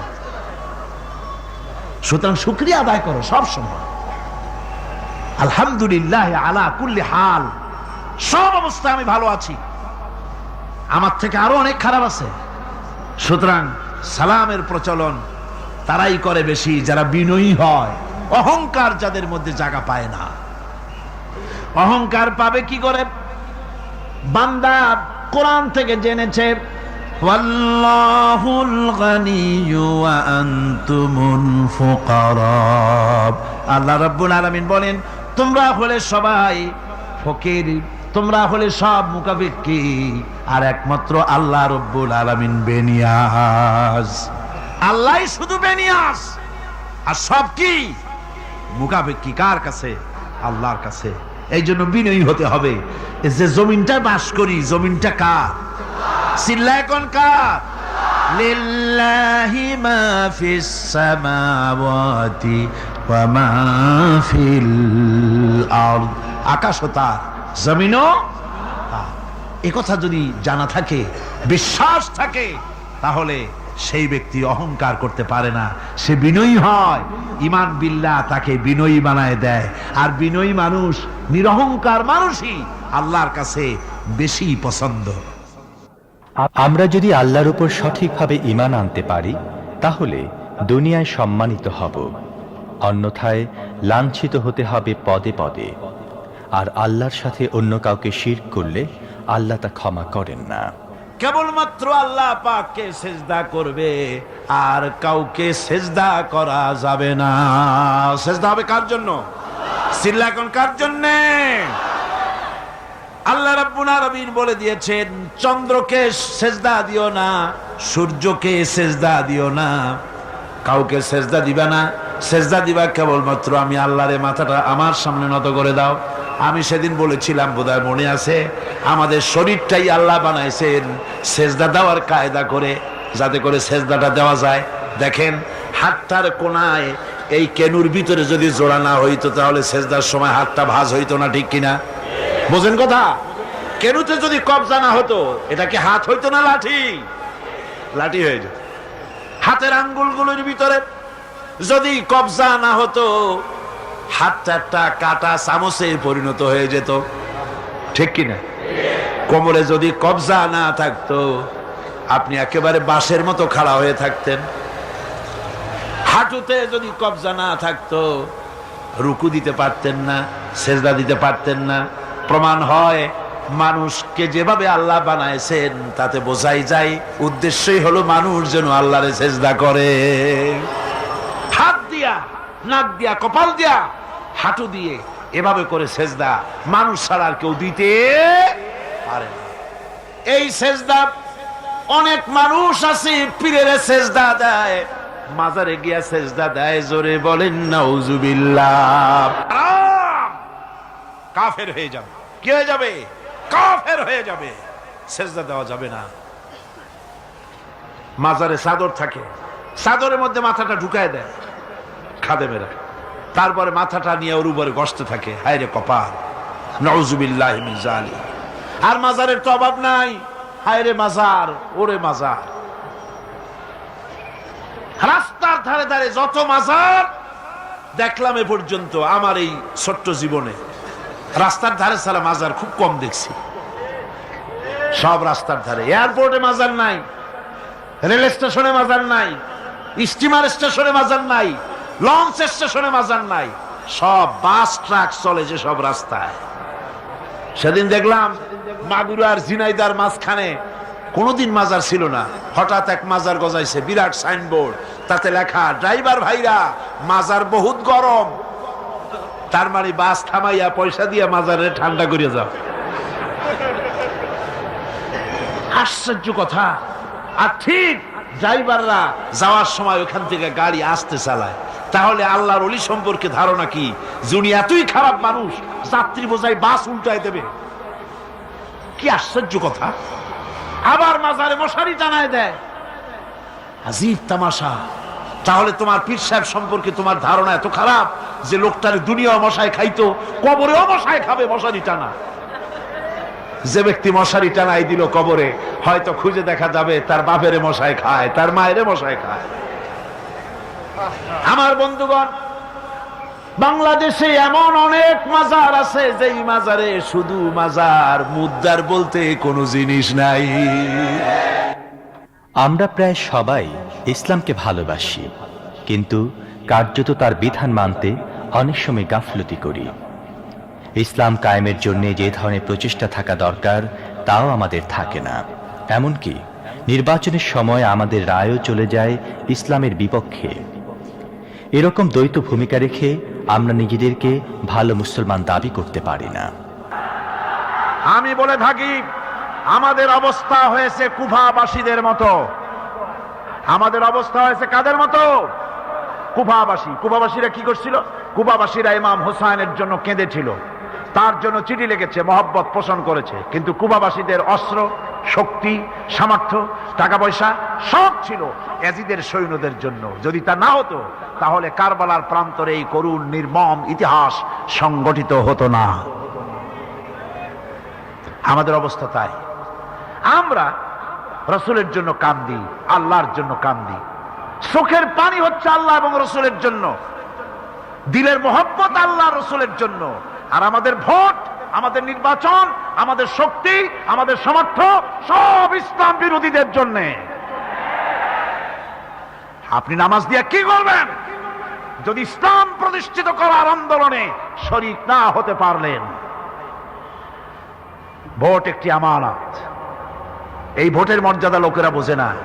ঢাকা শহরে একটা ছাগলের দাম 2,500 থেকে 3,000 টাকা, ঠিক কিনা? ঠিক কিনা? কিন্তু ইলেকশন যখন আসে তখন এক একজন ভোটারের দাম 150 টাকা, 200 টাকা, ছাগলের চাইতেও কম। নাউজুবিল্লাহি মিন যালিক। কেমনই কপাল পোড়া। যারা প্রার্থী নির্বাচনের সময় বাড়ি বাড়ি যায়, এবার আমার বালতি মার্কা বাক্স, আমারে ভোট দিয়া দেশ এবং জাতির সারোবারেরা বাজাইবার আর একবার সুযোগ দিন। মহব্বত কত ভোটারদের জন্য। বাড়ি বাড়ি গিয়ে এরকম শুনেছি, গিয়ে বলে, সাহেব বসিরউদ্দিন সাহেব আছেন নাকি? বলে আছি। আসেন আসেন। আপনারে কি আমার ডাকা লাগতো? আপনার আব্বা বাইসে থাকলো তো আমার বাড়ি যাইতো। আমি যে নির্বাচনে দাঁড়াইছি তা কি আর বলা লাগতো? চলেন আগে আপনার বাপের কবরটা জিয়ারত করে আসি, তারপরে কথা বলবো পরে। বাড়িওয়ালা কয়, না আমার বাপ মরে নাই তো। মহব্বত কত দেখেন। একজন গেছে, নির্বাচন হবে, ক্যান্ডিডেটের বাড়ি গেছে। ক্যান্ডিডেট বলছে, কে কোথায় আছিস? সলিমউদ্দিন সাহেব আসে, বসতে দে তাড়াতাড়ি, বুঝো না। বসতে দিয়েছে। খাবার ওনার জন্য শরবত এনে দে। গ্রাম্য মানুষ তো, ফান্টা পেপসি জীবনে চোখে দেখে নাই। পেপসির বোতলের মুখটা খুলেছে, ফস করে আওয়াজ উঠছে। লোকটা বসার থেকে দাঁড়ায় গেছে যে কিটা কি এটা, ফস করে আওয়াজ হইল, জিনিসটা কি? বললো যে ভয় পেও না, এটা শরবত, খা। খাইলো, মজা লাগলো। ক্যান্ডিডেট বলো, দেখো আমি তো দাঁড়াইছি, আমার কি দাঁড়ানো লাগে নাকি? তোমাদের জন্য দাঁড়াই, গরিবদের জন্য দাঁড়াইছি, তা আমার ভোটটা দিও। ঠিক আছে, আপনি গরিবের মা বাপ দেব। তারপরে ভোট দিল, উনি নেতা হয়ে গেলেন, মন্ত্রী হয়ে গেলেন। এখন পুলিশের ঠেলায় বাড়ি যাওয়া যায় না, বহু কষ্ট করে এই লোকটা তার বাড়িতে গেছে। যাওয়ার পরে গিয়া বসতে দিতে চায় না, জোর করে এক কোনায় দাঁড়ায় আছে। দেখে যে আজকে বসতেও কয় না, খাইতেও কয় না। তারপরে নিজেই বলতেছে, স্যার একটু কিছু খাইতে পারতাম যদি, একটু পানি টানি। তার ধারণা ওই সেই বোতলটা খাইছিল, ভালো লাগছিল, ওইটা যদি দেয়। আজকে ঠিক সেই বোতলটাই আসছে। সিবি যখন খুললো, ফসও করলো না, খাইলো, তা জাজও লাগলো না। বললো যে স্যার, নির্বাচনের আগে এটা যখন খুলছিলেন তখন ফস করে একটা আওয়াজ হয়েছিল, খাইতে জাজ লাগছিল, এখন যে পানি পানি লাগে আর ফসও করলো না। নেতা বললো যে দেখো, এগুলি নির্বাচনের আগে ফস করে, পরে আর ফস টস করে না। এই ধরনের প্রতারণা দিয়ে গোটা জাতিকে প্রতারণা করেছে, প্রতারিত করেছে আল ইসলাম বিরোধী লোকেরা।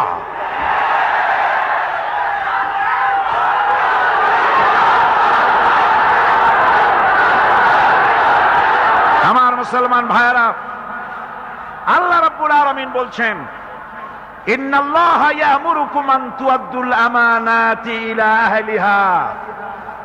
আল্লাহ পাক বলছেন, আল্লাহর নির্দেশ হচ্ছে যাবতীয় আমানত তার উপযুক্ত পাত্রে দিতে হবে। ভোট হলো আমানত। ভোট কি?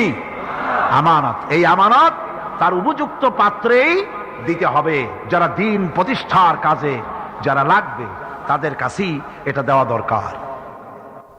আমাদের জীবন ক্ষণিকের, আজ আছি তো কাল নেই, প্রতিটা মুহূর্তই অনিশ্চয়তায় পূর্ণ। এমত অবস্থায় আমাদের আল্লাহর উপরই ভরসা করা উচিত। ইমাম ইবনে কাইয়িম রাহমাতুল্লাহ আলাইহি তিনি বলছেন, মা মাদা ফিদ দুনিয়া আহলামুন ওয়া মা বাকিয়া মিনহা আমানি ওয়াল ওয়াক্তু বাইনাহুমা দায়ুন। ইমাম ইবনে কাইয়িম বলছেন, মা মাদা ফিদ দুনিয়া আহলামুন, আমার জীবনের যে অংশ ফেলে এসেছি সেটা আজকে আমার কাছে একটা স্বপ্নের মতো। অমা বাকিয়া মিনহা আমানি, আর আমার সামনে যে জীবন আছে এটা আমার এখন একটা আকাঙ্ক্ষা। লক্ষ্য করছেন, জীবনের যে অংশ ফেলে এসেছি ওটা হচ্ছে কি? স্বপ্ন। আর সামনে যেটা বাকি আছে সেটা হলো আকাঙ্ক্ষা।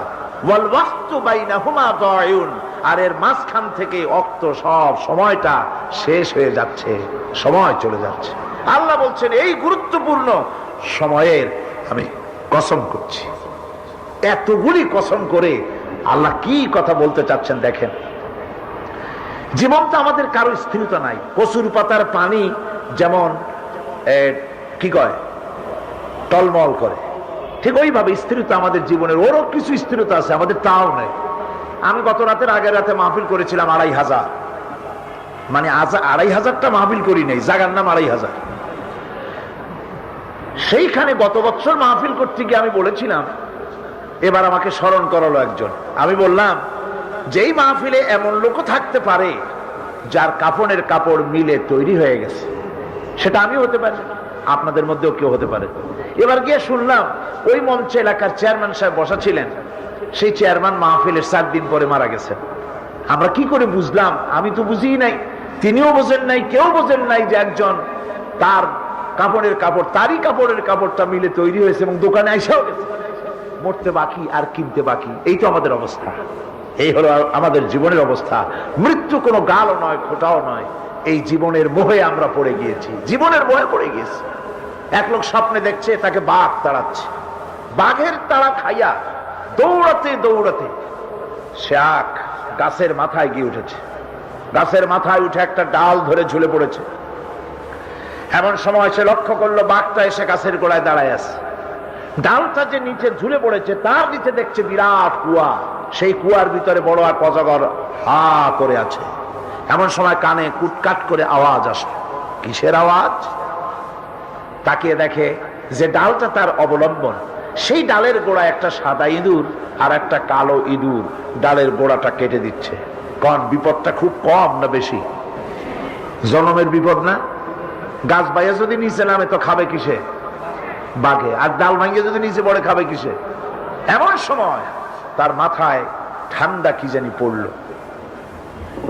উপরের দিকে তাকাইছে। উপরে তাকালে সাধারণত মানুষের মুখ হা হয়ে যায়, আর যদি দাঁত না থাকে তাহলে জানলা খোলা গাড়ির মতো হয়ে যায়। উপরের দিকে তাকাইছে, মুখটা হা হয়ে গেছে। আর অমনি উপরে ছিল মধুর চাক, সেখান থেকে ফোটা ফোটা মধু পড়তেছিল, সে মধু চাকতেছে। এমন সময় তার ঘুম ভেঙে গেল।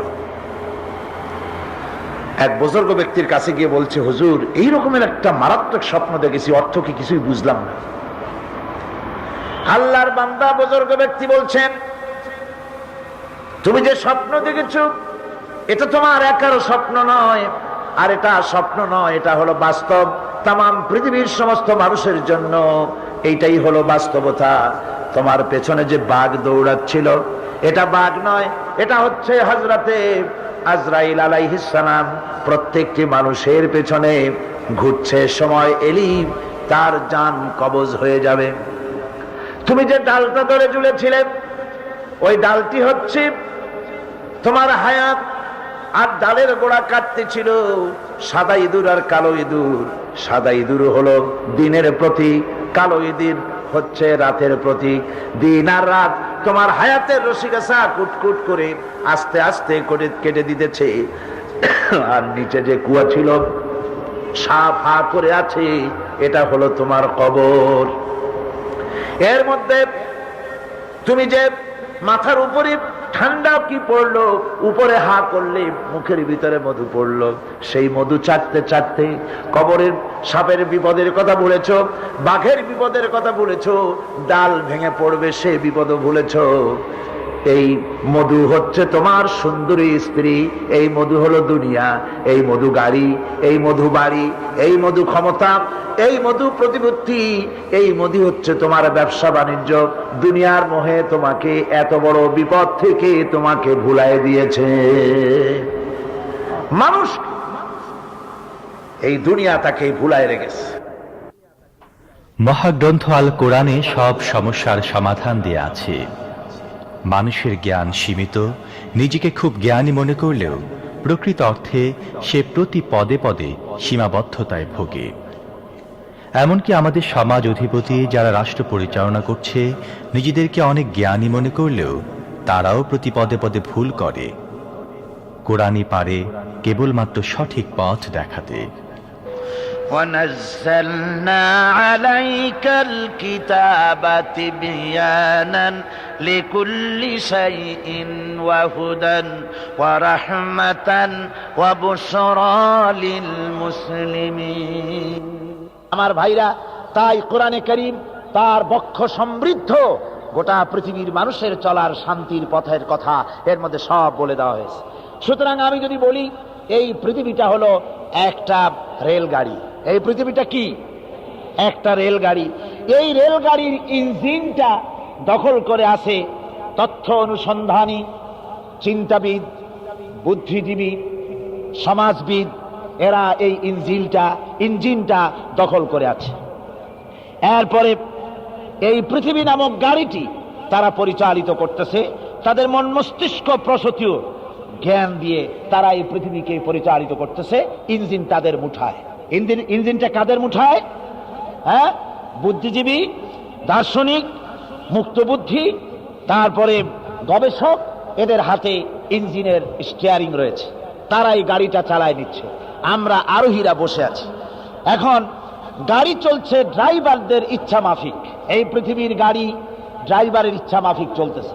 আমরা আরোহীরা আমাদের মতের কোনো তোয়াক্কা না করে ড্রাইভার গাড়ি তার ইচ্ছে মতো পরিচালিত করছে।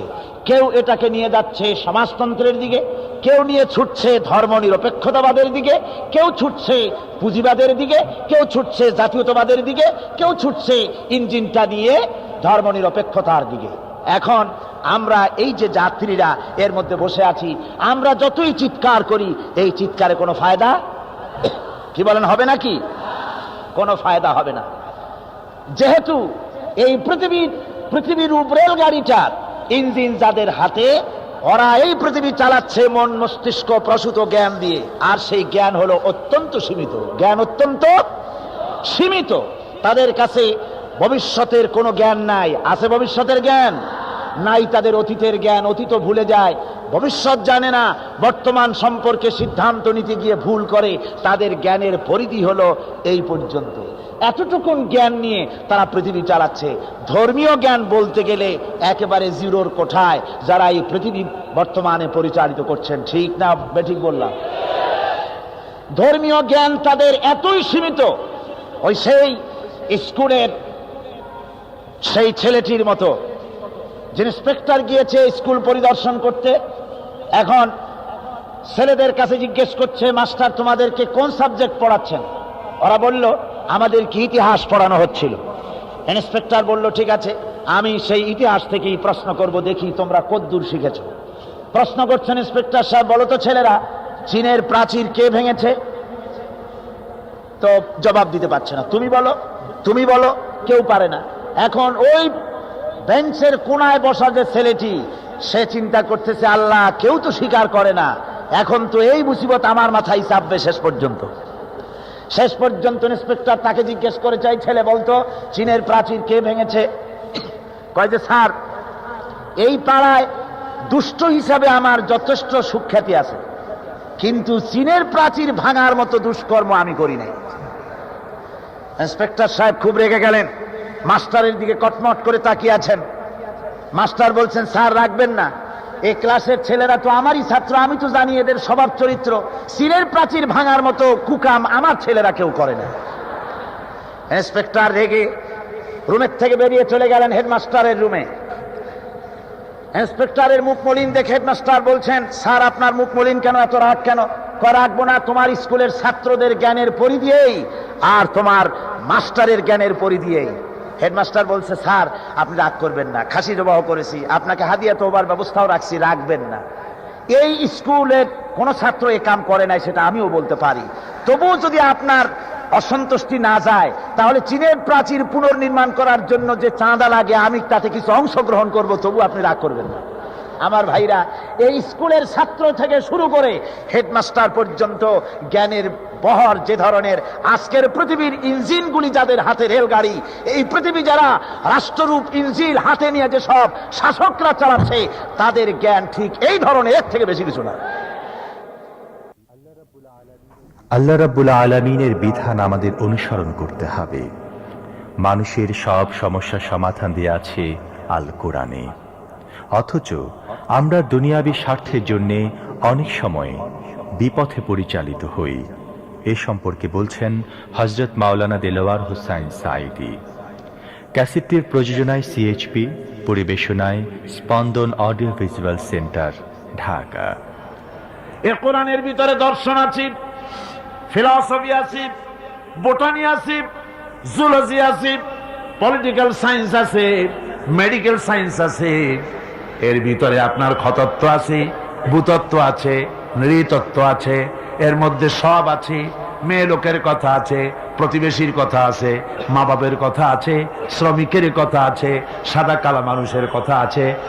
এক কথায় মানুষের জীবনে যা দরকার সব কোরআনে আছে। জোরে কোন সুবহানাল্লাহ। আছে কিনা? পিঁপড়া থেকে শুরু করে হাতি পর্যন্ত সব আছে। পিঁপড়ার নামে সূরা একটা আছে না? নাম কি? নাম। আর হাতির নামও সূরা আছে, নাম কি? ফিল। বরং পিঁপড়ার সূরাটাই বড়। আবার লোহান নামে সূরা আছে, মাকড়সার নামে সূরা আছে, মধুমক্ষিকার নামে সূরা আছে। এই পৃথিবীর অর্ধেক জনশক্তি নারী, সে মেয়ে লোকের ব্যাপারেও সূরা আছে। আছে কিনা কোন? এসব কথা আমি আগামীকাল বলবো ইনশাআল্লাহ। আল্লাহ পাক বলেন তিবিয়ানান লিকুল্লি শাই, খুলে খুলে সব কথা কোরআন শরীফের মধ্যে আমি বলে দিয়েছি। সুতরাং মানব রচিত সব মতবাদ ছেড়ে দিয়ে মানব রচিত সব মতবাদ দুপায়ে দোলে আসতে হবে কোরআনের ছায়াতলে। কোথায় আসতে হবে? কোরআনের ছায়াতলে আসতে হবে। সব ভুলে যেতে হবে, সবকিছু অন্ধকার, আর ইসলাম হলো নূর। এই পৃথিবীতে আপনারাই আমাকে বলেন, সমাজতন্ত্র আল্লাহর তৈরি না মানুষের তৈরি? পুঁজিবাদ আল্লাহর তৈরি না মানুষের তৈরি? ধর্ম নিরপেক্ষতাবাদ আল্লাহর তৈরি না মানুষের তৈরি? কমিউনিজম আল্লাহর তৈরি না মানুষের তৈরি? জাতীয়তাবাদ আল্লাহর তৈরি না মানুষের তৈরি? আর ইসলাম কার তৈরি বলেন? এ কোরআন কার তৈরি বলেন?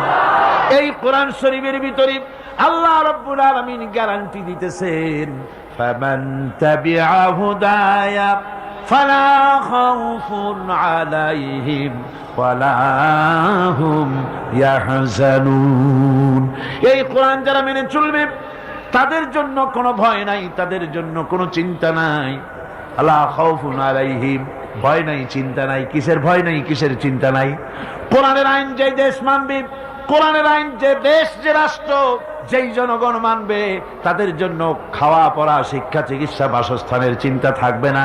আর হত্যা, ধর্ষণ, হাইজাক, লুট ইত্যাদির কোনো ভয়ও থাকবে না। দুনিয়ায় শান্তি পাবে, কিয়ামতের দিন জাহান্নাম থেকে আল্লাহ মুক্তি দিয়া দিবেন। জোরে বলেন সুবহানাল্লাহ। সুতরাং এই কোরআনের দিকে আসতে হবে, কোরআনের দিকে আমাদেরকে এগিয়ে আসতে হবে। আল্লাহর গ্যারান্টি, খাওয়া পড়া, শিক্ষা, চিকিৎসা, বাসস্থানের গ্যারান্টি কে দিয়েছে? কোরআন দিয়েছে। কে দিয়েছে? কোরআন দিয়েছে। কোরআনের কথা বিশ্বাস হইল না, বিশ্বাস হইল কার কথা? নির্বাচনের সময় সলিমুদ্দিন এসে মঞ্চে দাঁড়ায় গেছে।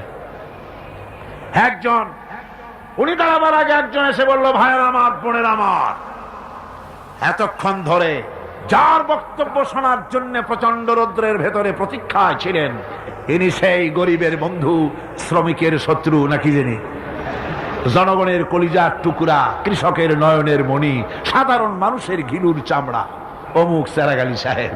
উনি এবার বক্তব্য রাখবেন। উনি বললেন, এবার আমি দাঁড়াইছি, আমারে ভোট দেন। সালাম কত তখন, মাশাআল্লাহ। ধর্মের কথা ওরা আমাদের বলে, আমরা নাকি ধর্মের নামে রাজনীতি করি, ধর্ম নিয়ে নাকি আমরা ব্যবসা করি। নাউজুবিল্লাহ। ধর্ম ব্যবসা তো ওরা, ধর্ম ব্যবসায়ী কারা? ওরাই। মৌসুম আসলে পরে সারা বছরে সালাম দেয় না, নির্বাচন যখন আসে, হায়রে সালাম, সালাম দিতে দিতে আসসালামু আলাইকুম, এ এত সময় বলবে কতক্ষণ? খালি কয় চালকুম চালকুম, তাড়াতাড়ি হয়ে যায়। দ্রুত সালামের ব্যবস্থা। তারপরে বাড়ি বাড়ি গিয়ে হাজির, সালামের দেখেন গরজ কত। বরিশালে শুনে আসলাম, একজন ক্যান্ডিডেট নাকি এরকম গত নির্বাচনে সালাম দিতে দিতে একেবারে শেষ। তারপরে রাতে বাড়ি ফিরতেছে ক্যানভাস করে, রাত্রিবেলায় যাওয়ার সময় রাস্তা দিয়ে যাচ্ছে, সাথে লোকজন আছে, সামনে দেখে রাস্তার উপরে একটা মানুষের মতো, কয় আসসালামু আলাইকুম, জবাব নেই। আরে ভাই, জবাব না দেন, ভোট না দেন, সালামের জবাবটা তো দিবেন, তাও কথা করেন। তারপর আচ্ছা ঠিক আছে একটু মুসাফা করি, হাত দিয়েছে, তা হাতও বাড়াইল, ব্যাপারটা কি? সালাম দেই, সালামদের জবাব দেয় না, হাত বাড়াইলাম, মুসাফা করে না, কি কাছে যায় দেখে যে মানুষ না, মরা খাজুর গাছ। এই গরজ হয় তখন, বাড়ি বাড়ি যায়, মানুষের দরদে অস্থির, লক্ষ লক্ষ টাকা খরচ করে নির্বাচনে, জনগণের মহব্বতে। তার মানে হলো নির্বাচন হচ্ছে একটা ইলেকশনে জিতে যাওয়া, এটা হলো বড় রকমের একটা কৃষি ক্ষেত। এখানে 10 লাখ জমা করতে পারলে, মন্ত্রী হইতে পারলে 20 কোটি টাকা ইনকাম করার পথ হয়ে যায়, বিরাট বিরাট বড় লোক হয়ে যায়। তখন আর গরিবের কথা মনে থাকে না। মাশাআল্লাহ, গর্দান এইরকম মোটা হয়, ফিরতে পারে না, সশরীরে ফেরা ছাড়া খালি মাথা ফিরাইতে পারে না, গাজী রকেটের মতো। তারপরে পেট মাশাআল্লাহ এরকম, উকুন মারা যায় পেটের উপরে। কোন হলে যদি ঢোকে, হলের মধ্যে যারা থাকে তারা কয় যে শুধু তো পেট দেখি, নেতা কই? কই নেতা তো পিছনে। জনগণের মাল খাইয়া তারপরে এইভাবে হারাম খেয়ে শরীরকে পরিপুষ্ট করে, মানুষকে ধোঁকা দেয়, আর মানুষগুলো ধোঁকায় পড়ে যায়। আল্লাহর গোলামীর মাঝেই প্রকৃত কল্যাণ নিহিত, আর মানুষের অধিকার রক্ষায়ও আমাদের সচেষ্ট হতে হবে। মনে রাখতে হবে, যে ব্যক্তি প্রকৃত অর্থে আল্লাহর আনুগত্য স্বীকার করে নেয়, সে কারো হক কখনো নষ্ট করে না। নামাজটা পড়েন যার হুকুম মতো, রোজা রাখেন যার হুকুম মতো, দোকান চালাতে হবে তার হুকুম মতো। দোকানে গিয়ে দেখা যায় দোকানদার ওজন যখন দেয়, আল্লাহ বলেছেন ওজনে কম দিও না। বান্দা এমন ভাবে দাড়ি পাল্লা ধরে, ক্রেতা মনে করে আমারে বুঝি 1 কেজির জায়গায় 1.5 কেজি দিছে। বাড়ি এনে মেপে দেখবেন 1400 টাকার বেশি না, ঠিক কিনা? মাপে কম, পরিমাণে কম। তাহলে তো গোলামি হলো না। জমিনের আইল ঠেলে জনমের ঠেলা, একদিকে নামাজ পড়ে আল্লাহরে বলে ইয়াকা নাবুদু, তোমার গোলামি করি। গোলামির প্রমাণ দেখো, জমিনে যখন জমিন চাষ করে, চাষ করার সময় লাঙ্গলের মাথা বুঝি খারাপ হয়ে যায় আইলের কাছে গেলে, আইল ঠেলিয়া একেবারে কাম শেষ। আমার ছাত্র জীবনে একবার স্টিমারে যাচ্ছিলাম কোন এক জায়গায়, বিছানা রাইখা একজন লোককে বললাম, ভাই আমার বিছানাটা দেখেন, আমি উজু করে আসি। হায় হায়, উজু করে এসে দেখি আমার বিছানা এমন অবস্থা রাখছে যাতে আমার কাইতে হওয়ার উপায় নেই, এমন ভাবে চাপিয়া এতটুক করে ভালাইছে। বললাম, হাসি মুখে বললাম, ভাই আপনার এই আচরণে প্রমাণ হলো মাত্র ৬-৭ ঘন্টার জার্নিতে বা 12 ঘন্টার জার্নিতে আপনার আমার বিছানার আইল যখন ঠিক রাখতে পারেন নাই, আপনার জমিনের কাছে যার জমিন আছে সে আইলও আপনি ঠিক রাখতে পারছেন বলে মনে হয় না। রাসূলুল্লাহ বলেছেন, লানাল্লাহ মান গায়্যারা মানারারা, যে ব্যক্তি জমিনের আইল টেরাবাঁকা করে তার উপরে আল্লাহর লানত, আল্লাহর অভিসম্পদ। আল্লাহর কাছে বললেন, আল্লাহ ইয়াকা নাবুদু, তোমার গোলামি করি। এই গোলামির প্রমাণ দিতে হবে, বাজারে দিতে হবে, হাটে দিতে হবে, দোকানে দিতে হবে, অফিসে দিতে হবে, আদালতে দিতে হবে, কলে দিতে হবে, কারখানায় দিতে হবে, সেক্রেটারিয়েটে দিতে হবে, বঙ্গভবনে দিতে হবে, কলেজে দিতে হবে, বিশ্ববিদ্যালয়ে দিতে হবে, রান্নাঘর থেকে শুরু করে বঙ্গভবন পর্যন্ত সব জায়গায় গোলামি হবে কার? চিল্লায় বলেন, কার গোলামি? আল্লাহর গোলামি। ইসলামিক সরকার জাকাত ভিত্তিক অর্থনীতি চালু করে আর অনইসলামিক সরকার সুদ ভিত্তিক অর্থনীতি চালায়। সুদের মাধ্যমেই মানুষকে শোষণ করা হয়, আর জাকাত ভিত্তিক অর্থনীতি সবার জন্য কল্যাণ বয়ে আনে। ইসলাম যাকাত ভিত্তিক অর্থ ব্যবস্থা কায়েম করে, আর অনইসলামিক সরকার সুদ ভিত্তিক অর্থ ব্যবস্থা কায়েম করে।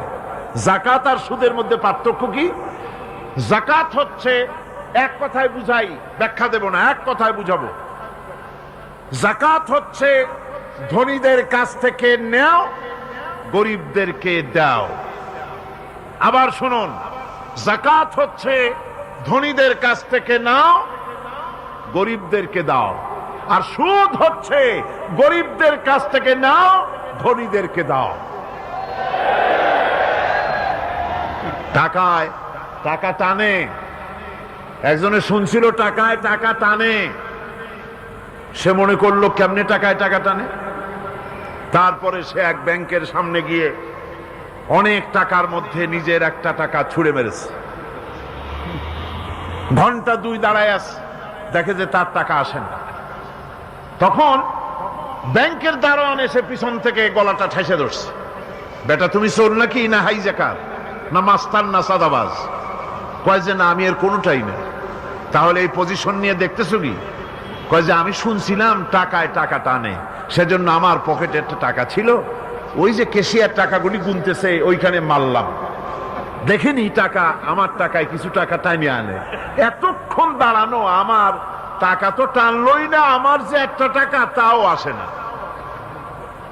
দারোয়ান বলছে, বেটা তুমি ঠিকই শুনেছো, টাকায় টাকা ঠিকই টানে, ওই অনেকগুলা টাকা তোমার একটা টাকারে এমন ভাবে টাইনিয়া ধরছে, বাইরে আবার উপায় নেই। সুদভিত্তিক অর্থ ব্যবস্থায় গরিবরা এভাবে শোষিত হয়। শোষিত হয় কারা? গরিবরা। সিনেমা কারা বানায়? ধনীরা। শোষিত হয় কারা? গরিবরা। লক্ষ্য করেন, তাকান, আল্লাহর কথা কত বাস্তব। ধনীরা সিনেমা বানায়, শোষিত হচ্ছে গরিবেরা। রিক্সা চালায়, ঠেলা গাড়ি চালায়, মাথার ঘাম পায়ে ফেলেছে, পরিশ্রান্ত হয়েছে, বিকাল বেলায় সেই টাকা নিয়ে যাচ্ছে বাজার করতে। সিনেমা হলের সামনে যায় দেখে সর্বনাশ, যুবক একটা যুবতীর জড়ায় ধরছে 2 হাত দিয়া, নিচে লেখা কি যে প্রেম আর কত যে জ্বালা। বেচারা গরিব মানুষ মাথা গরম হয়ে গেছে এটা দেখিয়া, যে বাইরে যদি এত জ্বালা, ভিতরে না জানি কত মজা। যে টাকা দিয়ে চাউল কিনতো, সেই টাকা দিয়া টিকিট কিনে সিনেমায় ঢুকলো। এর মাথা ঘামানো পয়সাগুলি পাইল কে? বড় লোকই পেল। বড় লোকেরা ব্যাংকে টাকা রাখে, গরিব মানুষেরা ব্যাংক থেকে টাকা লোন নেয়। কৃষি লোন নিল, গরু কিনলো, বীজ কিনলো, সার কিনলো। আকাশ থেকে বৃষ্টি হলো না, অনাবৃষ্টি অতিবৃষ্টি খরার কারণে ফসল হলো না। ব্যাংক কি তার লোন মাফ করবে? তার সুদ মাফ করবে? শেষ পর্যন্ত গরুটা বেচা, মায়ের হাতের বউর হাতের শেষ চুরি গাছা বিক্রি করে লোন পরিশোধ করলো। বড় লোকের টাকা ওখানে ছিল, ওই টাকায় আরো টাকা গিয়ে জমলো, আর গরিব ফতুর হয়ে গেল। এই জন্য আল্লাহ পাক বলেছেন সুদ হচ্ছে ওয়াহাল্লাল্লাহুল বায়আ ওয়া হাররামা রিবা। আল্লাহ পাক ব্যবসাকে করেছে হালাল, সুদকে করেছেন হারাম। এই সুদের মধ্যে 70টি গুনাহ, তার ছোট্ট গুনাহ হলো নিজের মায়ের সাথে জিনা করা। জোরে কোন নাউজুবিল্লাহ। মায়ের সাথে জিনা করার চাইতেও নিকৃষ্ট, এটা হলো ছোট গুনাহ। টের পাইছেন? এটি হলো ছোট গুনাহ। তাহলে বড় গুনাহ কি? বড় গুনাহ হচ্ছে আল্লাহ আর তার রাসূলের সাথে যুদ্ধ করা, নাউজুবিল্লাহ পড়া। সুতরাং এই সুদভিত্তিক অর্থ ব্যবস্থার, এই সুদভিত্তিক অর্থ ব্যবস্থাকে নির্মূল করে দিয়ে ইসলাম যাকাত ভিত্তিক অর্থ ব্যবস্থা কায়েম করেছিল, যার ফলে মানুষ খেয়ে পরে সুখে শান্তিতে বসবাস করেছে। চুরি নাই, ডাকাতি নাই, জেনা নাই, ব্যভিচার নাই, হত্যা নাই, ধর্ষণ নাই।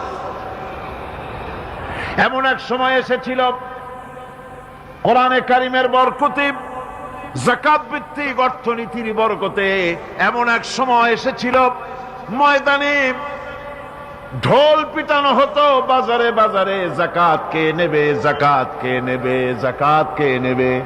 একজন মানুষও খুঁজে পাওয়া যায় নাই যে বলবে যাকাত আমার দরকার। গল্প করলাম? এটা কি গল্প? এটা বাস্তব। হযরত ওমর বিন আব্দুল আজিজ রাহমাতুল্লাহ আলাইহির জামানায় সদকার টাকা নিয়ে 3টি দিন একজন ঘুরেছেন গ্রামে গ্রামে, ময়দানে ময়দানে। একটা গরিব খুঁজতেছেন সদকার টাকা দেবে, গরিব খুঁজে পাওয়া যায় না। ক্লান্ত শ্রান্ত হয়ে মরুদ্যানের ভিতরে আরাম করতেছেন, এমন সময় দেখতে পেলেন সেখানে আরেকটা লোক আসছে, ধুলা মলিন বড় একটা বস্কা তার সাথে। এই লোকটি তার কাছে গিয়ে বলছে, ভাই আল্লাহ আপনারে আমারে মিলাই দিছে, 3 দিন পর্যন্ত ঘুরেছি কিছু সৎকার টাকা নিয়া, এত বড় দেশের এত জায়গা ঘুরলাম, একটা গরিব পাই নাই যে তারে দেব, আল্লাহ আপনারে মিলাই দিছে, নেন এই টাকাগুলা। কয় যে তোমার মাথা খারাপ না স্কুল উঠিলা? তুমি কি মনে করছো আমার এই বস্কার মধ্যে ছেঁড়া খাতা? তোমার টুপলায় যে টাকা আছে আমার বস্তায় তার থেকে অনেক বেশি টাকা আছে। তুমি ঘুরতেছো 3 দিন, আমি ঘুরতেছি সপ্তাহকাল, একটা ভিক্ষুক পাই নাই। এটা কিসের বরকতে? ইসলামী অর্থনীতির বরকতে। যখন কিসের বরকতে? কপাল পোড়া জাতি, কপাল পোড়া জাতি। সেই বরকতপূর্ণ সমাজ ব্যবস্থার দিকে না গিয়ে কোন নেতা কোন নেত্রী কি কইল সেদিকে দৌড়ায়, সেদিকেই দৌড়ায় পাগলের মতো। হেমিলেনের বংশীবাদক বাঁশি বাজায় চলল, আর ইঁদুর বাদর সব পিছনে ছুটল। এর কোনো মানে হয় না। বন্ধুগণ, আল্লাহ রাব্বুল আলামিন এই যাকাত ব্যবস্থার মাধ্যমে বিরাট পরিবর্তন এনে দিয়েছিলেন। এটি আল্লাহ পাকের একটি বিশাল নিয়ামত। এই নিয়ামত আল্লাহ পাক ইসলামী রাষ্ট্রকে দান করেছেন। মানুষ নিজেকে যতই বুদ্ধিমান মনে করুক না কেন, কোরআনের জ্ঞান ছাড়া তা কোনো কাজে আসে না। বৈষয়িক জ্ঞান দ্বারা না হয় সমাজের কল্যাণ, না হয় ব্যক্তির। যার জন্যে আজ এই বিশৃঙ্খলা। তাই আমাদের আল কোরআনের কাছে ফিরে আসতে হবে। রাসূলুল্লাহ যে সব কথা বলেছেন, সব কথা হচ্ছে বিজ্ঞানসম্মত, সমস্ত কথা আল্লাহ পাকের তরফ থেকে বলেছেন। তাই রাসূল পাক সাল্লাল্লাহু আলাইহি ওয়াসাল্লাম পৃথিবীতে যা দিলেন, পৃথিবীতে এই যেহেতু রাসূল কথা বলেছেন আল্লাহ, আর জ্ঞানটা হচ্ছে আল্লাহ। জ্ঞানটা কার? রাসূলের জ্ঞানটা কার? দেখেন রসুলের জ্ঞান আসার আগে, রসুলের কাছে যে জ্ঞানটা এলো আপনারা বললেন আল্লাহর জ্ঞান, এর আগে জ্ঞানী ব্যক্তি ছিলেন সেখানে আবু জাহাল। জ্ঞানী ব্যক্তি কে ছিলেন? আবু জাহাল। আবু জাহালের নাম কি ছিল? আবুল হাকাম। আবুল হাকাম মানে কি? বুদ্ধির বাপ। শুধু বুদ্ধি না, বুদ্ধির বাপ। কিন্তু ওহির জ্ঞান যখন এসে গেল তখন এই বুদ্ধির বাপ কি হয়ে গেল? জি, আবু জাহেল। তখন হয়ে গেল সে মূর্খের পিতা। যে ছিল বুদ্ধির পিতা সে হয়ে গেল মূর্খের পিতা। এরকম হয় যখন জ্ঞানী লোকেরা গ্রামে না থাকে, যখন লেখাপড়া না থাকে, যখন দেশের মধ্যে চিন্তা, চেতনা, প্রগতি, অগ্রগতি, তারপরে সাহিত্য, শিল্প, বিজ্ঞান ইত্যাদির কোনো চর্চা নাই, সেখানে তখন কিছু চালাক লোক সেখানে মাতুব্বর হয়ে যায় আর মাতুব্বরি ফলাও করে। তখন এরকম একটা গ্রামের মধ্যে নদীর তীরে বন্যা হয়েছিল। তো বন্যায় একটা ঢেকির একটা অংশ ভেসে এসেছিল চরে। ঢেকির সেই অংশ যেটা দিয়ে ধান ভানা হয়, ওটাকে আপনারা কি বলেন? ঢেকির মাথায় যেটা থাকে ওঠানামা করে, ওটাই কি বলে? মশাল। আচ্ছা, এই মশালটা আপনাদের ভাষা আপনারা বুঝুন, অনেক জেলার লোক তো আছেন, আপনারা বুঝে নেন যে জিনিসটা কি। এই জিনিসটা ভাসতে ভাসতে এসে চরে এসে উঠছে সকালবেলায়। রাতে তো বন্যা হয়েছে, ফ্লাড হয়েছে, লোকেরা সকালবেলা যায় দেখে এরকম লম্বা একটা জিনিস, একদিকে চিকুন আর একদিকে একটা লোহা বান্ধা, তার মাঝে আবার খানিকটা খাওয়া। জিনিসটা কি? লোকেরা খুব অবাক হয়ে গেল। ওই দেশে আবার দেখেছিল না, তারা খুব চিন্তায় পড়ে গেল, আল্লাহ এ কি কলেরা না বসন্ত, কোন বিপদে পড়ে গেলাম। তারপরে তার চতুর্দিকে বসে খতমে ইউনূস পড়া আরম্ভ করছে আর কান্দাকাটি করতেছে। লোকেরা বললো আমরা খামোখাই কাঁদতেছি, আমাদের এলাকার মধ্যে সবচেয়ে বড় বুদ্ধিমান যে লোক, যিনি সবসময় আমাদের বুদ্ধি দিয়ে বাঁচায়, ওই লোকটাকে ডাকো। এই লোকটাকে ডাকা হলো। কি তোমরা এখানে কি হয়েছে? বলে ভাই দেখেন এই অবস্থা, আমরা তো কোন গজব নাজিল হয়েছে আমরা তো চিনতে পারলাম না। লোকটা প্রথম দেখা তারপর তো প্রথমে কেঁদে দিল, কিছুক্ষণ কান্দিয়া তারপরে হেসে দিল। লোকেরা জিজ্ঞেস করলো, স্যার একাই হাসলেন একাই কাঁদলেন, আমরা অংশ নিতে পারলাম না, বুঝলামই না যে আপনি হাসেন কেন কাঁদলেন কেন। লোকটি বলছে, দেখো কাঁদলাম এই জন্য যে আমি মরে গেলে তোমাদের দশাটা হবে কি। সাধারণ জিনিস চেনো না, আমি মরলে তোমাদের দশা হবে কি, দুঃখে কাঁদছে। বলে হাসলেন কেন? হাসলাম এই লজ্জায়, আমি নিজেও বুঝি না এই জিনিসটা কি। এখন চিন্তা করেন, এই হলো যখন জ্ঞান এবং বিজ্ঞানের চর্চা না থাকে, তখন এই মাঝখানের কিছু চালাক লোকেরা সমাজের মধ্যে নেতৃত্ব দিতে, বুদ্ধি দিতে, বুদ্ধির ঢেকি এরা এগিয়ে আসে ময়দানে। আবু জাহেল ছিল সেই বুদ্ধির ঢেকি। ওহির জ্ঞান আসছিল না, সে হয়ে গেছিল আবুল হাকাম। আর যখন ওহির জ্ঞান এসে গেল, হয়ে গেল সে কি? আবু জাহাল হয়ে গেল মূর্খের পিতা। এবার আসল জ্ঞান আসছে, আল্লাহ পাকের পক্ষ থেকে আসল জ্ঞান এসে গিয়েছে জনাবে মুহাম্মদ রাসূলুল্লাহ সাল্লাল্লাহু আলাইহি ওয়াসাল্লামের কাছে। সমস্ত প্রশংসা মহান রব্বুল আলামিনের। তার রহমতের ভান্ডার থেকে কেউ বঞ্চিত হয় না। আল্লাহ তার সৃষ্টিকুলকে অত্যন্ত ভালোবাসেন। মানুষকে আল্লাহ বিবেক বুদ্ধি দিয়েছেন, যা দিয়ে সে ভালো মন্দ বুঝতে পারে। তারপরে সে যদি কোনো ভুল করে বসে, তাহলেও মেহেরবান আল্লাহ চান বান্দা তার কাছে গুনার জন্য তওবা করুক, আল্লাহ তাকে মাফ করে দেবেন। আলহামদুলিল্লাহি রাব্বিল আলামিন। সমস্ত প্রশংসা, যাবতীয় প্রশংসা সে আল্লাহ পাকের, যিনি রব, যিনি শুধু সৃষ্টি করেন না প্রতিপালনও করেন, যিনি तमाम জাহানের মালিক। যত জগৎ তৈরি করেছেন সবগুলি জগতের মালিক আল্লাহ রাব্বুল আলামিন। সবগুলির মালিক কে? আল্লাহ পাক। মানুষের আল্লাহ মাঝে মধ্যে একটু ক্ষমতা দেন, চারিমূল জায়গার ক্ষমতা পাইয়া সিধেই পড়ে ফুর্তির ঠেলায়, দম্ভ এবং অহংকারীর ঠেলায় অস্থির হয়ে পড়ে। কি হলু রে, কিচ্ছু নাই। ক্ষমতার ফুলের মালা আর ফাঁসির রশি খুবই পাশাপাশি। ঠিক কিনা? ঠিক কিনা? কত রাজা বাচ্চা দেখলাম, কত আইলো আর কত গেল। পণ্ডিত নেহেরু পাগলা গারদ দেখতে গেছে। পাগলেরা কয় তুমি কে? দেখতে তো বেশ সুন্দর, মুসলমানি ড্রেস ছিল তার। এখন মুসলমানেরাই নিজেদের ড্রেস পছন্দ করে না, হাবিজাবি কতগুলা গায়ে দিয়ে খাড়ায় থাকে। নেহরুর মাথায় মুসলমানদের মতো টুপি, গায়ে মুসলমানদের মতো শেরওয়ানি, মুসলমানদের মতো চোস্ত পায়জামা, হাতে মুসলমানদের মতো ছড়ি। এটাই তো তার ড্রেস ছিল নাকি? এরপরে তিনি ঢুকেছেন পাগলাগারদ, পাগলা মেন্টাল হসপিটাল। পাগলারা দেখিয়া কয়, তুমি কে? আমারই চেনো নাই, আমি তো ভারতের প্রধানমন্ত্রী পণ্ডিত জওয়াহরলাল নেহেরু। পাগলেরা কয়, ও আচ্ছা, সেই কথা। আমরাও যখন এখানে আসছিলাম তখন প্রথম প্রথম এরকম লম্বা লম্বা কথা আমরাও বলছি, থাকো আমাদের সাথে কয়েকদিন, তোমারও মাথা ঠান্ডা হয়ে যাবে। কাজী আল্লাহ রাব্বুল আলামিন সকল ক্ষমতার উৎস। ওই যে মানুষেরা কয় যে সকল ক্ষমতার উৎস জনগণ, এগুলো কোন মুসলমানের কথা হতে পারে না, এগুলো কোন মুসলমান বিশ্বাস করতে পারে না। সকল ক্ষমতার উৎস জনগণের কথা বলা জায়েজ নাই, শিরক। জনগণ শুধু ভোট দেওয়ার মালিক, ক্ষমতা কারে দেবে, কখন দেবে, কখন সিনায় নেবে, সবটার মালিক কে? আল্লাহ পাক। কোরআনে কারীম বলছে আন্নাল কুওয়াতা লিল্লাহি জামিয়া, সমস্ত ক্ষমতার একচ্ছত্র মালিক কে? আল্লাহর নামটা এত আস্তে কইলেন কেন? সময় আসতেছে চিল্লায় বলার। জোরে বলেন, সকল ক্ষমতার উৎস কে? আল্লাহ পাক হচ্ছেন সকল ক্ষমতার উৎস। আর তিনি আমিরকে ফকির বানাতে পারেন, ফকিরকে আমির বানাতে পারেন। কোটি কোটি টাকার মালিককে ভিক্ষুকে পরিণত করতে পারেন, ভিক্ষুককে কোটি কোটি টাকার মালিক বানায় দিতে পারেন।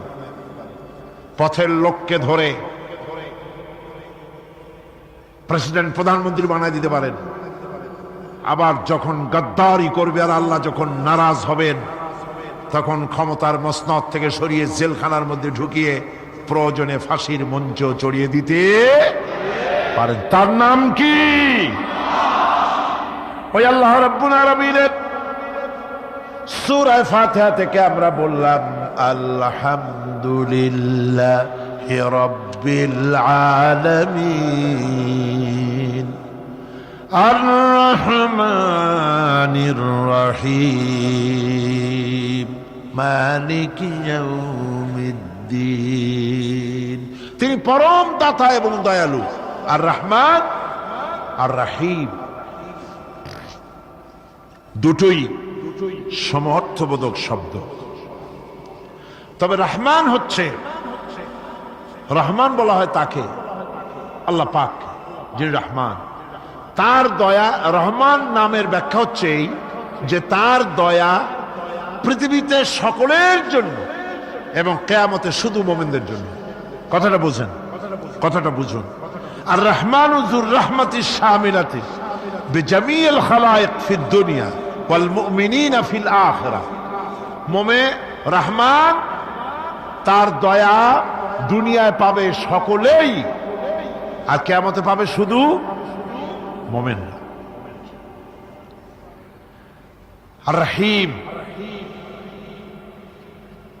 আর রহিম হচ্ছেন তিনি যিনি কিয়ামতের দিন শুধু মুমিনদের জন্যই তার দয়া তিনি সেখানে প্রদান করবেন। তিনি হচ্ছেন রহিম। তাহলে রহমান এবং রহিম দুটি কথার অর্থ আপনারা বুঝতে পারলেন।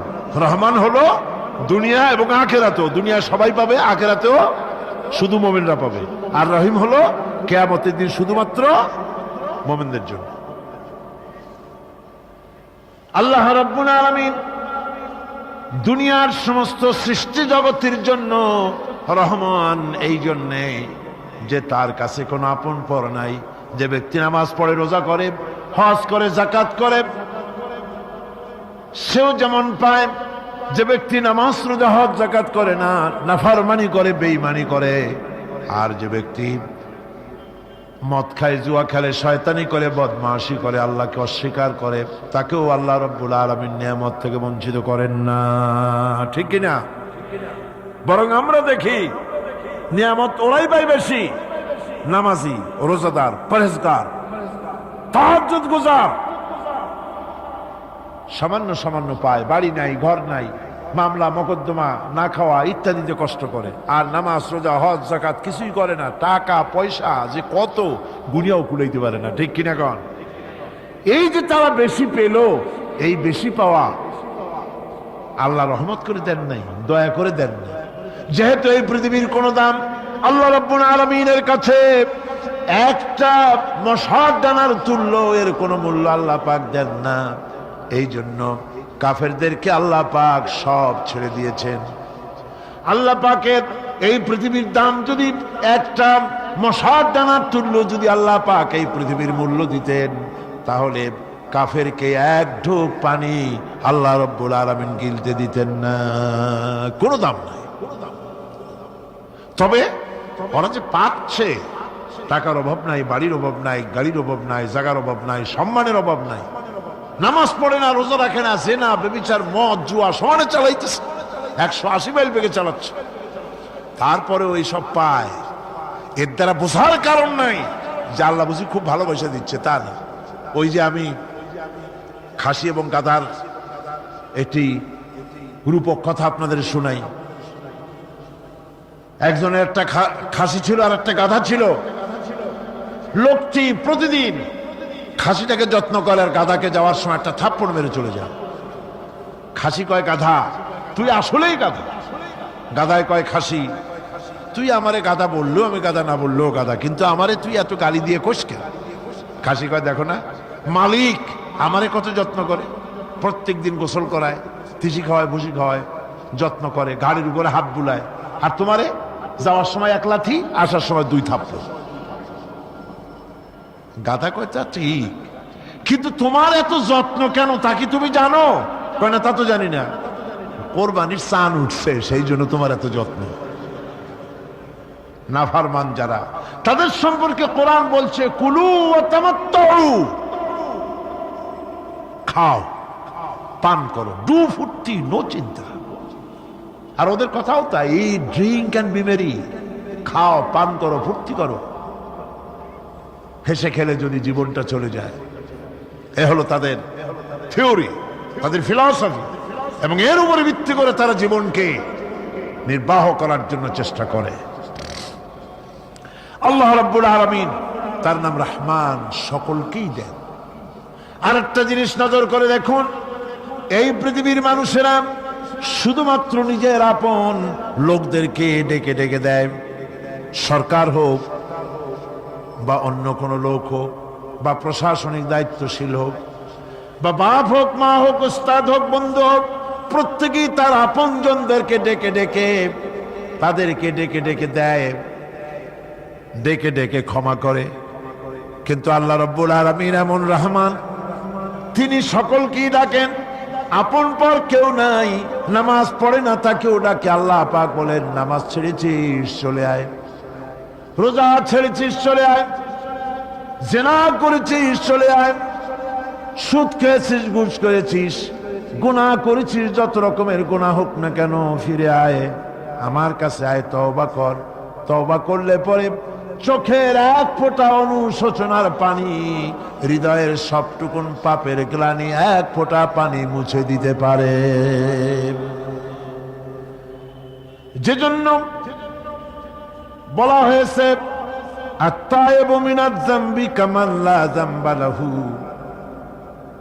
গুনাহ থেকে যে তওবা করে কেমন যেন সে কোনো গুনাহই করে নাই আল্লাহর দরবারে। সুবহানাল্লাহ। যারা কান আলহামদুলিল্লাহ।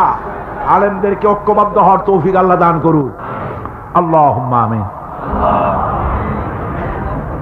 রব্বানা যালামনা আনফুসানা ওয়া ইন লাম তাগফির লানা ওয়া তারহামনা লানাকুনান্না মিনাল খাসিরিন।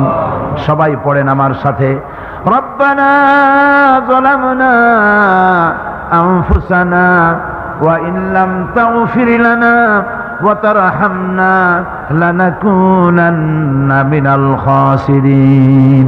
হায় আল্লাহ তাআলা, লক্ষাধিক মুসলমান নরনারী 3 দিন ব্যাপী কোরআনে কারীমের তাফসীরের মাহফিলের শেষ দিনে, এই গভীর রাত্রে বড় আশা নিয়ে গুনার বোঝা মাথায় নিয়ে তোমার দরবারে হাত তুলেছি। রব্বুল আলামিন মেহেরবানি করে আমাদের দরুদ ও সালাম আলোচনার সওয়াব জনাবে মুহাম্মদুর রাসূলুল্লাহ সাল্লাল্লাহু আলাইহি সাল্লামের রূহ মুবারকে পৌঁছায় দাও। আয় আল্লাহ তাআলা, तमाम পৃথিবীর মাটির নিচে যত মুমিন মুমিনাত, পীর আউলিয়া, সুফি বুজুর্গ, আলেম ওলামা, মুমিন মুমিনাত যারা শুয়ে আছে তাদের সকলের রুহের উপরে সওয়াব পৌঁছায় দাও। রব্বুল আলামিন, তোমার দরবারে বিনীতভাবে আরজ করি, আমরা যারা তোমার দরবারে হাত তুলেছি এর মধ্য থেকে আমাদের আব্বা জান আর আম্মা জান দুনিয়া থেকে যারা বিদায় হয়ে গেছে কবরগুলিকে জান্নাতের টুকরায় পরিণত করে দাও। রব্বুল আলামিন, আমাদের বাপ জান আমাদের জন্য কত কষ্ট করেছেন, আমাদের মানুষ করার জন্য কত ত্যাগ স্বীকার করেছেন। দুনিয়া থেকে যখন বিদায় হয়ে গেলেন কিচ্ছু সাথে নেন নাই, খালি হাতে চলে গেছে, সব আমাদের জন্য রেখে গেছেন। আয় আল্লাহ, তোমার দরবারে দোয়া করি আমাদের বাপ জান যাদের মারা গিয়েছে কবরগুলিকে বেহেশত বানায়া দাও। রব্বুল আলামিন, আমাদের জনম দুঃখিনী মা যার বিদায় হয়ে গেল, মা যে কি জিনিস যাদের বেঁচে আছে তারা বোঝে না, কিন্তু মা যখন চলে যায় তখন মানুষেরা বুঝতে পারে কি নিয়ামত হারাইছি। আয় আল্লাহ, আমাদের মধ্য থেকে মা যারা হারায় গেছে আল্লাহ কবরটাকে জান্নাতের টুকরা বানায়া দাও। রব্বুল আলামিন, মায়েরে কত কষ্ট দিছি, কত জ্বালা যন্ত্রণা দিয়েছি, মা হাসি মুখে সহ্য করেছে।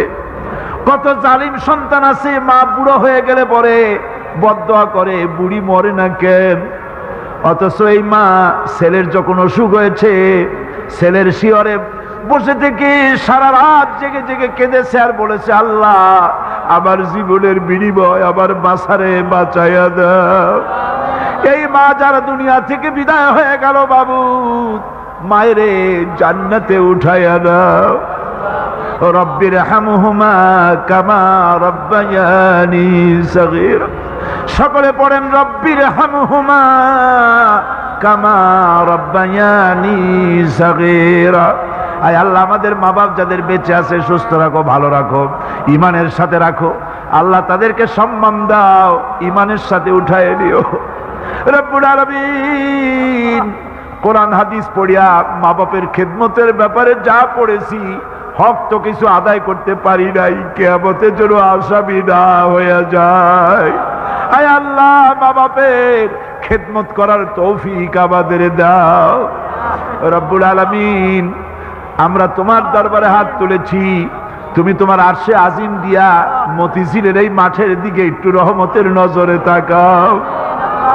আয় আল্লাহ তাআলা, এই মাহফিলের ভিতরে চোর থাকতে পারে, ডাকাত থাকতে পারে, জেনাকার থাকতে পারে, জুয়ারি থাকতে পারে, মদখোর থাকতে পারে। রব্বুল আলামিন, যেমন এই ধরনের খারাপ লোক থাকতে পারে তেমন আবার ভালো মানুষও থাকতে পারে।